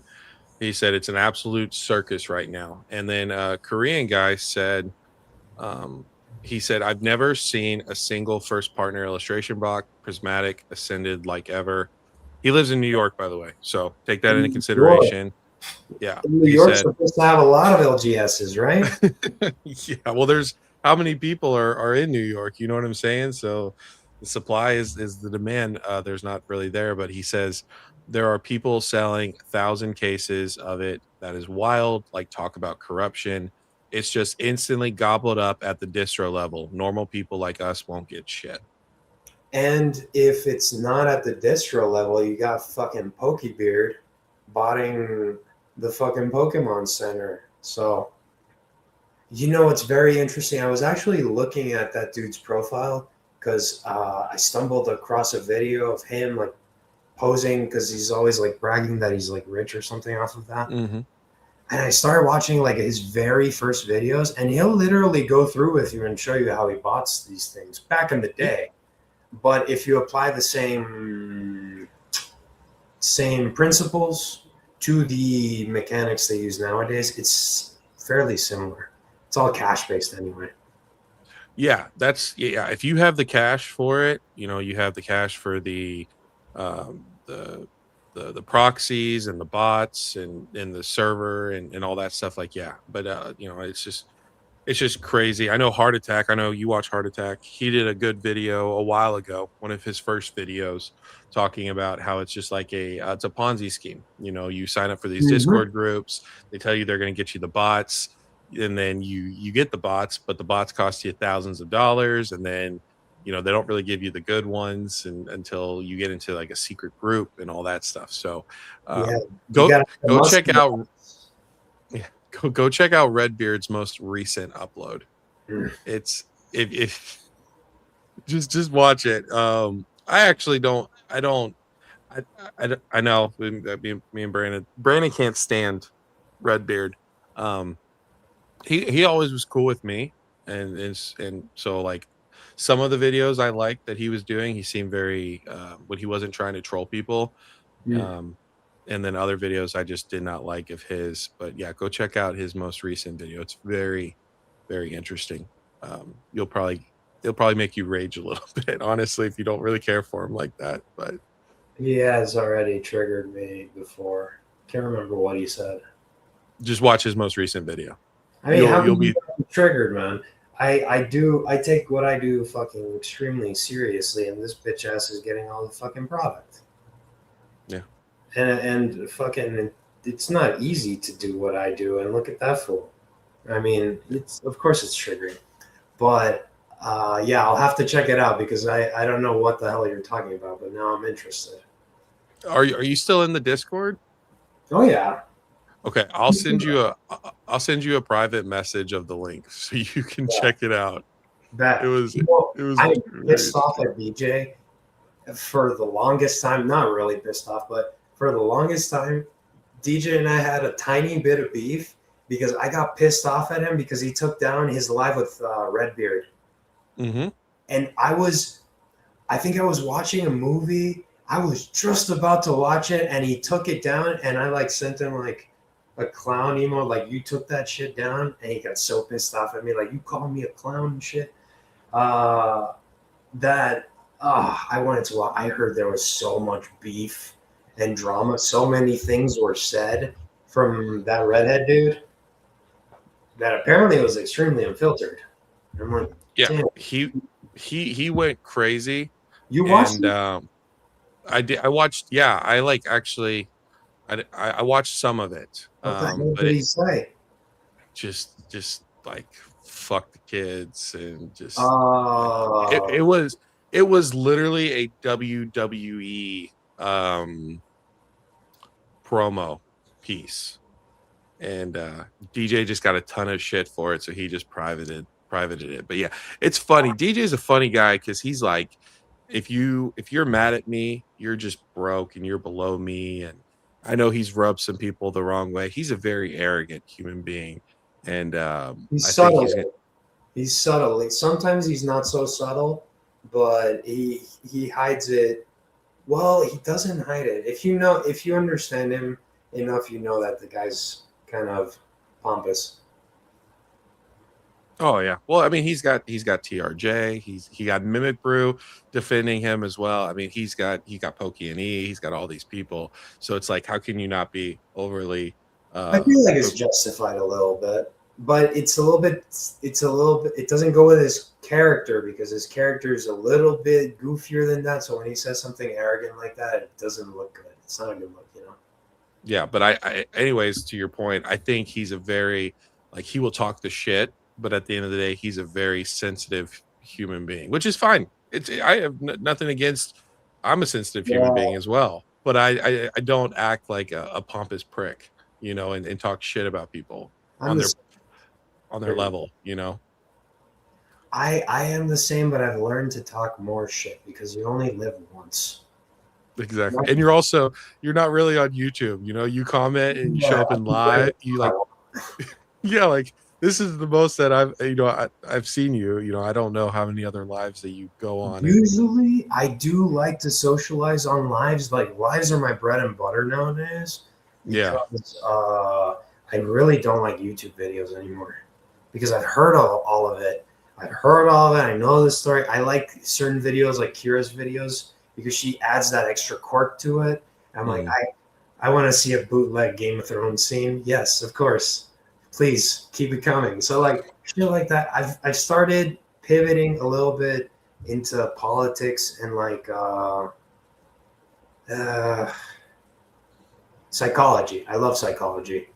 Um, those things I find a little bit more interesting, but I try as much as possible to stay within the lives and stay as interactive as possible with the stuff that's relevant to me because this is my livelihood. I have to work. I do this Yeah. primarily full time. Well, it's crazy to me because Brandon Ludwig, he's been around forever, like since the get go. He said he showed me his collection. He's got some banger cards that's their grail cards, and You he's got got them some good chill. news in here. I can tell. Even Celestial, I've seen him in Nostalgianomics' He's a live. mod. Celestial? Yeah, He's a mod friend. he showed up with a blue, whatever the blue shield is, which I think is a Oh, mod. oh, I was yours? no in Nostalgianomics is. Oh, yeah. Then he must be an OG. OOG. Yeah, we were all together back then, so we all know each other to a certain degree, but we've drifted off. I mean, I Yeah. never hung out in the discords and stuff like that, so we never had like direct communication. It was always the group chat communication. That's just more kind of like public speaking instead of speaking directly to somebody, unless you call them out. Like if I Yeah. said if I put add Ludwig Pig and I talk to him directly, for example. Yeah, Celestial says he helps Really? Nostalgic with Discord and YouTube. Yep. Yeah. Yeah, Celestial has been in the hobby for a minute. I Hot. almost said what was up to him in Nostalgianomics is live. I was just watching like I think it was Chaos Rising Rip and Ship or something. I was trying to see like kind of hit rates, pull rates, and stuff like that. And I saw Celestial in there, and I almost said what's up, and I was like, oh, he's a mod. I'm not gonna say anything. But anyways, Brandon, he's been around forever. And I'm like, dude, you don't need to watch YouTube. Like, what are you doing watching Pokemon YouTube content? You know everything. He likes You're it. he just consumes it. But it's like I'm not going to tell you anything that you don't know. Like you guys, a lot of it seems like my audience of people and the people that support me, they already know. Like they're collectors, they're investors. Hell, Which Celestial hangs out and he's got you're an saying they have LGS. some time on their hands. It's just that makes sense. Yeah, definitely makes sense because all the newbies are going to be hanging out with all the hype content, all the hype driven people. Whereas us who've been here, I think I've been here for 6 years now, which is crazy to think. But we don't want the same crap, dude. We just want to have a normal conversation with normal people, and if we can, dude, help people with the knowledge that we have. That's much more fruitful, I think, in my opinion, than listening to a whole bunch of rage bait crap. The drama gets so tiresome after like a day or two. I know you and TRJ had beef at one point. I couldn't. I couldn't engage with it because I can't, man. I could feel like my energy draining just by the thought of the drama, and I'm like, nah, I'm just gonna stay away. That's why I came later because I'm Yeah, like, when all this crap dies down, I'll go hang out. I actually talked to TRJ for a little while, but that fell off. I don't know what happened there. And then I came over here, and that's exactly what I wanted. I wanted something chill where you can speak your mind, go live if you feel like it, chat. This reminds me kind of like Northwoods. Do you remember Northwoods TCG? doesn't he still make content? He still He makes content, does, doesn't he? he does a live rip and ship now, but he used to do like weekly lives and he used to make content. Now Okay. he only does the rip and ships. I used to mod for him, and this reminds me of that because it's intimate in the sense you have your little group of people, you guys talk, you kind of do your own thing throughout the week, but once every week you kind of reconvene and talk shit and do your thing. And Yeah, that's that's what I'm. Yeah, that's what I'm trying to do. I mean, the videos, I'm not going to ever be the most consistent person with videos because I just don't, to be honest, I don't enjoy them. And a lot of the time, again, I'm only getting, I guess this is going to sound douchey.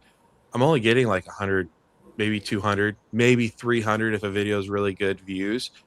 A lot of these people that watch and comment, they're in the discords or I text them or I talk to them on the phone. So it's like I feel like I'm just making content for them to suffer and watch. So but the lives are completely different. Like yesterday we talked about politics for most of the live.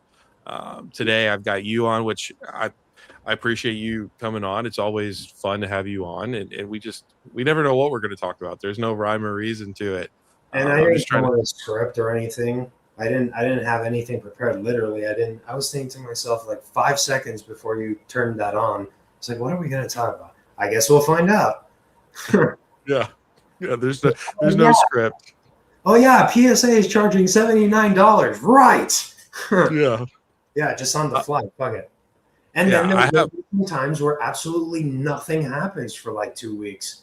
And people are going to start making drama because there's not going to be anything to do. So that's it, just like clockwork, you know? It never Yeah. fails. Yeah. As far as TRJ, I've been very transparent. Like, he's just a strange dude. One day, like, yes, like last week in a live, I was talking about how I wanted to have friends on YouTube, like from other content creators, and that just people don't give me the time of the day anymore because they're all in their own little cliques. They're all in their own groups. And he's like, I'll be your friend. And then yesterday he comes on to Pack Hypes and he's like, I wonder when Brandon, which is me, but I wonder when Broke is going to make a hit video on you, or we need a Haas and Broke meltdown where like we're going against each other. And then Henry came in and Henry had to say some things, and TRJ came in. It's just like, bro, like I'm trying with you, and you just are just trying to stir up the hornet's nest. And I don't care to do it anymore. Like he told me I have an act for talking shit, and I do. I can talk shit about anybody. Um, but I just don't give a shit. It doesn't do anything for me, and nobody cares. Nobody cares, and it's just bad for me. And so I don't know. I've tried to be friendly with them. It is what it is. My question for you though, going off that tangent, is do you think that the alt arts from Sword and Shield are drastically, or I guess, do you think that Scarlet and Violet SIRs are insanely different compared to the alt arts of Sword and Shield, as far as to justify going back to the Lugia versus, or the Fusion Strike Gengar versus the Ascended Heroes Gengar? Do you feel like the artwork is so much better to support the prices that we're seeing compared to these older cards that are no longer in the reprint window, no longer going to receive reprints? And honestly, the hit rates are probably about the same as far as being able to pull those top echelon cards. Uh, what I see, I think they're exactly the same. I think maybe the art's a little bit better now, but I mean, not really. Not for Scarlet and Violet. I think Mega Evolution's art's better. Um, that might be a hot take. There's, I don't really see much of a difference between the arts myself. It's just that with the whole shorter printing of Scarlet and Violet and with the flush of Sword and Shield, I have a feeling that's why there's such a disparity between the Sword and Shield alts versus the SIRs from SV. You know? Does that make Sorry, my brain shut off for the last 10 seconds. What were you saying as far as the that disparity? the disparity between Sword and Shield being a little bit undervalued versus SV being overvalued? Is that what you said? I mean, I guess I was just wondering, like, when you look at the prices of these ultra modern cards, SV into Mega, do you feel like the SIRs are um, so extremely different as far as the art of them that they are justifiable for the prices that they're going for, compared to what we had in the alt arts with Sword and Shield? I mean, it seems like not even a year ago, the Lugia was a $300 raw single, and we had Scarlet and Violet cards and Mega cards that are coming out at 500, 600. I understand the market's different, right?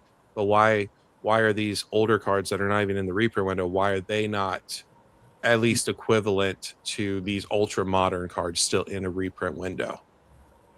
Like, do you feel like the art is so much different to justify that? It's not that. It's the attention has completely shifted off of Sword and Shield. So it's dead. It's in theory dead, uh, Mm-hmm. or just flat.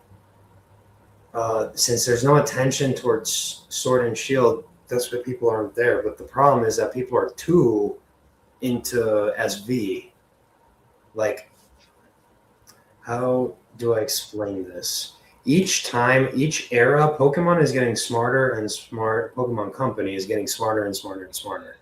They keep making these specialty sets to reflect the generation as a whole, right? Like Ascended Heroes was bringing all the sets together into one specialty set, and it had the Dragonite, the Gengar, it had all the freaking even Mewtwo, which looked very weird there. Like you have the one Mewtwo that's dark and mysterious, and then all the other cards look cutesy and interesting and different colors and stuff. So it looked out of place, in my opinion. That's not the point. The point is they're doing a lot better of a job of keeping the market attention fixated on the thing that's currently dangling in their face. The thing that's not dangling in their face anymore is Sword and Shield. Yeah, Therefore, because it's in the back burner, it has high potential for something. If they brought it back 2 gens down the road, I'm sure it would do extremely well. Now what they would have to do is start. Maybe if they brought back VMAXs, that might help. But right now, there's no indicator telling me that those cards should go up for any particular reason. Gengar VMAX should go up because of the Mega Gengar SIR. Lugia should go up, but it won't because we don't have any Lugia cards now. There's no Lugia anywhere, so nobody's gonna think about Lugia. You know, makes sense. Unless you start seeing like an old Lugia card pop off, like, oh, this Lugia first edition sold for $5 million. All of a sudden, all the attention's on Lugia. So that's what I think Pokemon Company is trying to nail in their marketing scheme, which is fixate your attention on the stuff that is most popular and then kind of let go of the past things. And then bring it back every once in a while when we do a 30th anniversary, 35th, we reprint some cards. And they figured it out with that anniversary stuff, dude. It's like reprint a lot of the old cards, make some new cards that are beautiful, and everyone's going to relate to it, and everyone's going to connect with the Pokemon because it's popular. If they keep that going for every single anniversary set, they'll be fine. Yeah.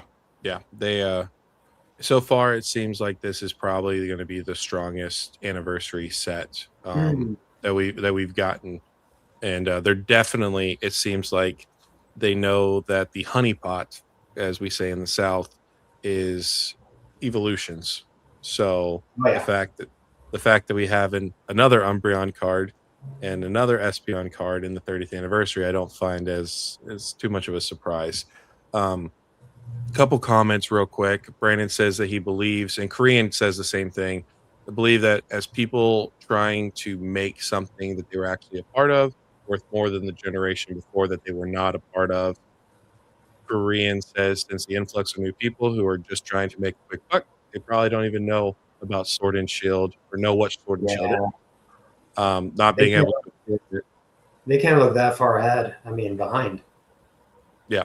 And Ludwig did say, though, because you brought up the Lugia, Crystal Lugia.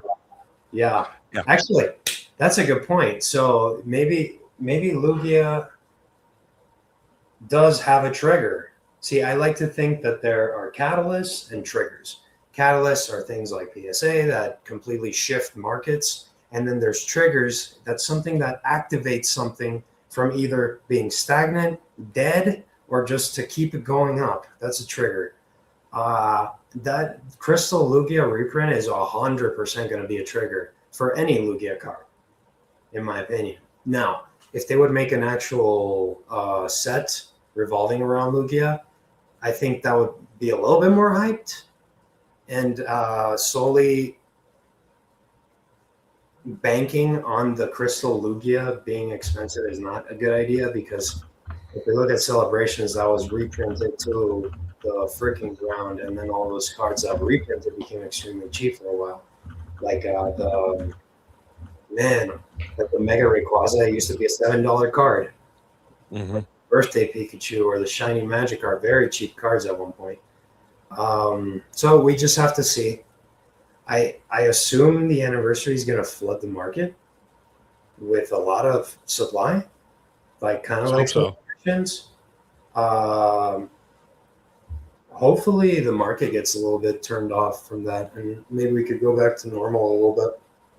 Yeah, I hope so. I know Celestial, I don't know if he's still in here or not, but he said that we were getting Chaos Rising, then Perfect Order, because from what he's been told with distro is that Pokemon is literally printing and shoving into boxes. So if that is the case, if they have not been printing the 30th ahead of time, then we're not going to see that. But I really struggle to believe that Pokemon is not going to try to deliver and get as much product out to the hands of everybody for the 30th as possible.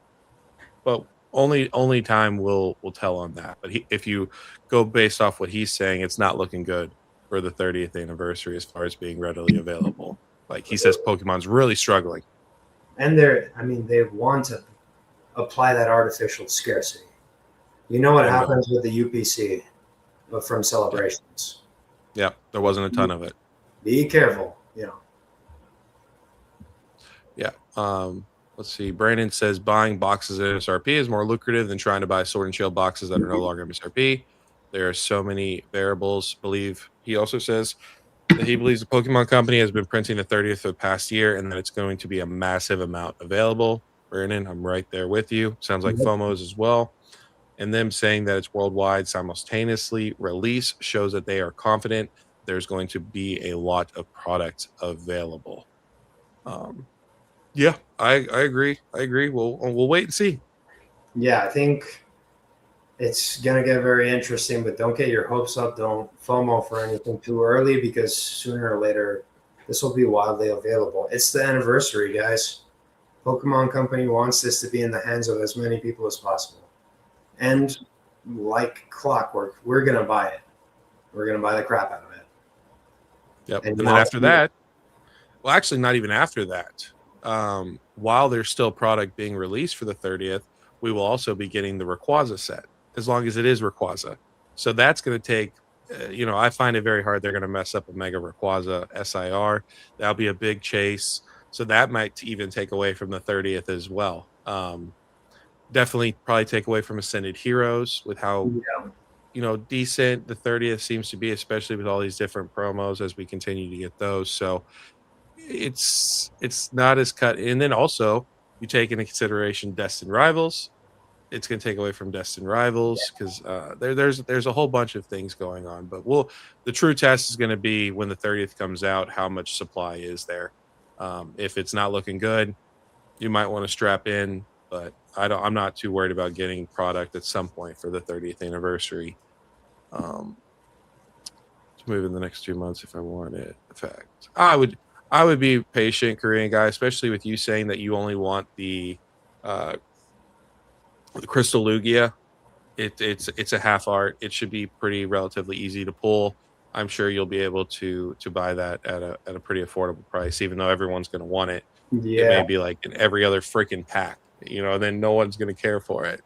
Um, that I'm not exaggerating when he says he wants to let you know that he's not exaggerating when he says he literally cannot find anything. Nothing. Yeah, which again, New York, so not too surprised.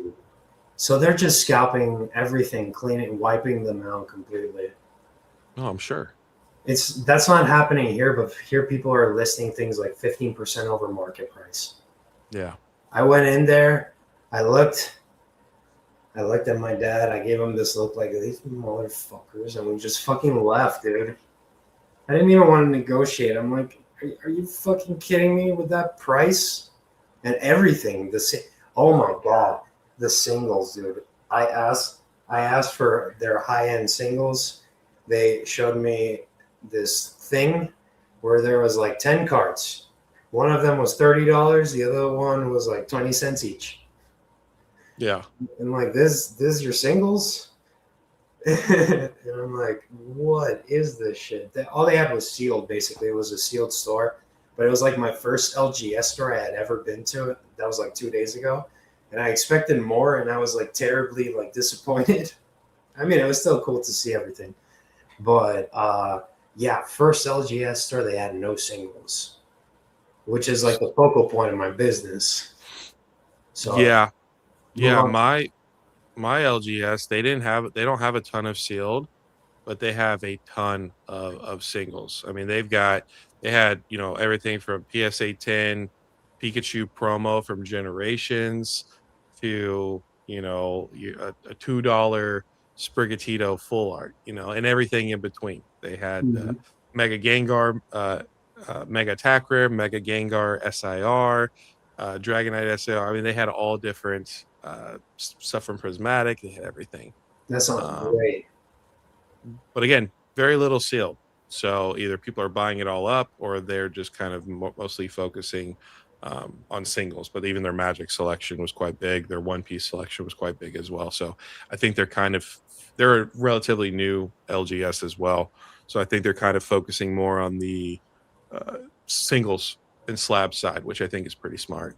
Yeah. Guys, I think we're probably gonna fix to wrap this up. If you guys have any questions for FOMO, we've been literally going for 3 hours and Oh, 20 yeah. minutes. I gotta go to the Um, gym. yeah, for sure. For sure. That's why I was like, bro, I gotta hurry up and get this poor guy off because I don't want to keep you up Yeah, all night. that was fun. The time flew this time. I don't understand how time flew by so quickly. What time did I start? 10:30. We've been on 2 hours. Damn. I think about 2 hours, yeah, because I was going like about an hour in and then you hopped in. Sweet. Yeah, if you guys have any questions for FOMO, get them in now. Um, and if Thank not, we'll you just guys for having me on. I needed to hash out all my thoughts. I've been a freaking mess trying to figure out yeah. what I'm doing And with all my inventory and plays and moves and PSA and all that drama. It's a lot of yeah, fun. no, you're welcome anytime. I enjoy our conversations about One Piece, Lorcana, PSA, you know, Pokemon. It's always fun, so you're always welcome Appreciate it. anytime. And you also are on a completely different aspect because you do the graded plays, the flipping, so you're able to answer some more questions better than I am. We got one more question. Let me go through some of these comments. LGS store my LGS store, you can literally see their prices on their Google listing pictures. $230 for a prismatic ETB. No, thank you. Go fuck yourself. That's the closest one to them. Wow, 230. Wow, that's way up there. That's way over Yeah. 15. What the fuck, man? We got Blab in the house right when we're What up, about to Blab? call it. Blab's a Um, celebrity now. he is. He's all over the place. I know Congratulations. is he in someone else besides Henry? I know he's been over at Henry quite a bit. Is there a different content creator he's been hanging out with too? Have I've seen him in a few places. Okay. Whoa, wasn't it? Was it Gator? No, it wasn't Gator. It's somebody else. I can't remember. I've been seeing him around in a few places. I Shug? think I don't know. I don't know. Can't I remember. know he says some guy called Izzy Pax. I don't know who Izzy Pax is, but I think Henry had him on a live. They did a 4-man debate or something like that, but I don't know. Izzy Pax. Yeah, I did see him. Uh, First time doing a live was recently. Oh, Blab. You were doing a live with three other people. Yeah, that was Henry's. That must Yeah. have been the live that oh, okay, cool. Okay, yeah. That's where I saw him. Uh, but anyways, he said I pull up first word, finna wrap shit up. Yes, sir. Good night, Brandon. Thank you for coming by, buddy. All good. It's dummy late. Yeah, it's almost 2 o'clock my time. So one more question. Okay, do you think the crash of One Piece will be more catastrophic than Pokemon? Because when I look at One Piece, I don't see authentic collectors. People only talk about the $10,000 cards. In Pokemon, we talk about cards that are like $2. People buy and sell so much more in Pokemon. I feel like people in One Piece will have so many cards that they will never be able to sell. Yeah, I thought that too. I thought we were producing so many cards at such a high rate that there was never going to be enough demand to satisfy this in like 10 years because there'd be too many cards. Now I changed my mind because the hobby just got bigger. Um, you're right. Pokemon and One Piece have a different bottom cap. The bottom cap, what I refer to as bottom cap, is the people who stay after we crash. They're the ones who hold the hobby together. Like essentially, they pillar the hobby up from literally collapsing to zero, right? They're different people in One Piece to Pokemon. In Pokemon, these people are actually they actually care. They're real people. They care about the hobby. They care about the playability. They care about the community. If anything, the community, this ecosystem that we built has grown 10 times stronger since when all this craziness started, just because we've been more used to being in the hobby, staying in the hobby, surviving the booms and busts. So we're used to this stuff. One Piece is different. As you said, it's more higher end driven. There is a strong playability for One Piece. I'll argue that the playability for One Piece is much better than the playability for Pokemon. And that is what sustained One Piece before all these boom cycles that we have had. Ultimately, One Piece was more playable, or its ecosystem was built on playability, not on collectability. It's just in the last like year or two that these things became extremely collectible, and it wasn't until like only a few months ago, like maybe November of last year, when we actually boomed, or just before we boomed, none of this stuff was sellable. I would know. I had a bunch of this stuff. I was trying to sell it. I remember before the first boom, this stuff was unsellable. Like I was selling things for a massive steep discount because it wasn't moving. So yes, you're right. It's just that each time we go through these booms and busts and survive, our bottom cap becomes stronger.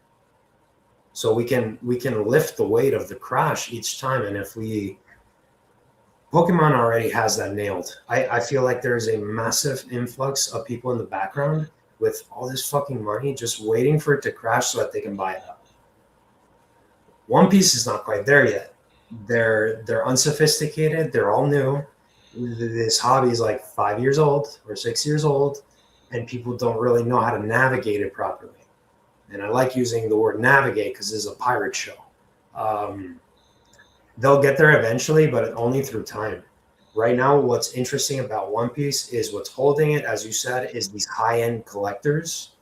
They're holding that together. Essentially the new bottom cap. But what I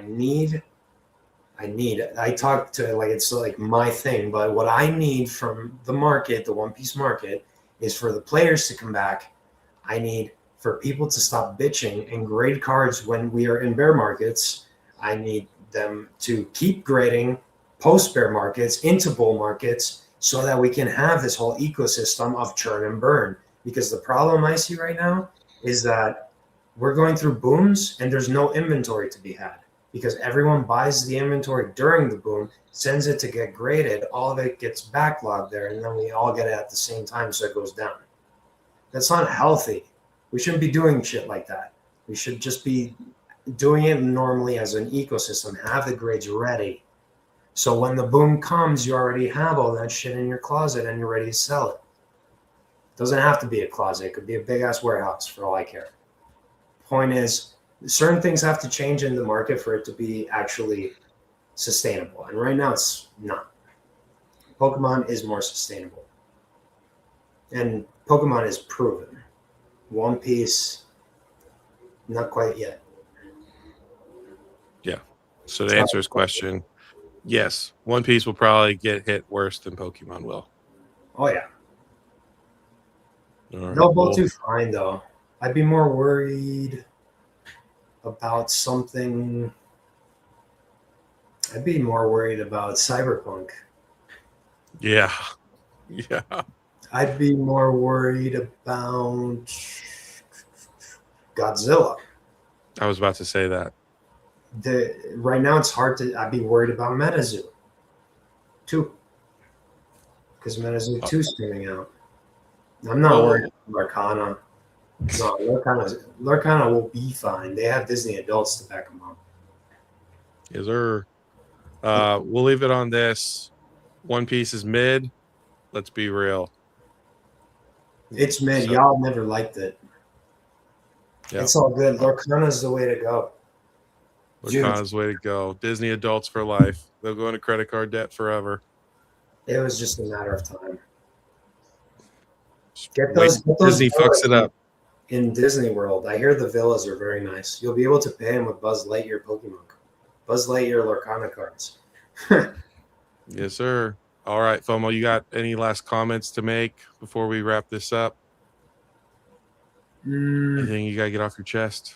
The markets are going to market. Just remain the course. Don't stop. If you have to adapt because you don't want to die in this market. Things are way too good and we're going way too well. Just keep the course. Stay the course. TRJ, enjoy that Lorcana because you deserve it. That was definitely the play. Oh, don't pet his ego anymore. He's got enough people petting his ego. It's So all good. I made my money way before he did with One Piece, so we're good. there you go. That's a perfect way to end it. All right, TRJ was guys. doing shit to my One Piece as well as Lorcana was way down there. But he stayed the course. Stay the course, my peeps. You'll be handsomely rewarded. Well, with all that being said, thank you, Korean, Ludwig, Roxy, Whack, Thomas, Choo Choo.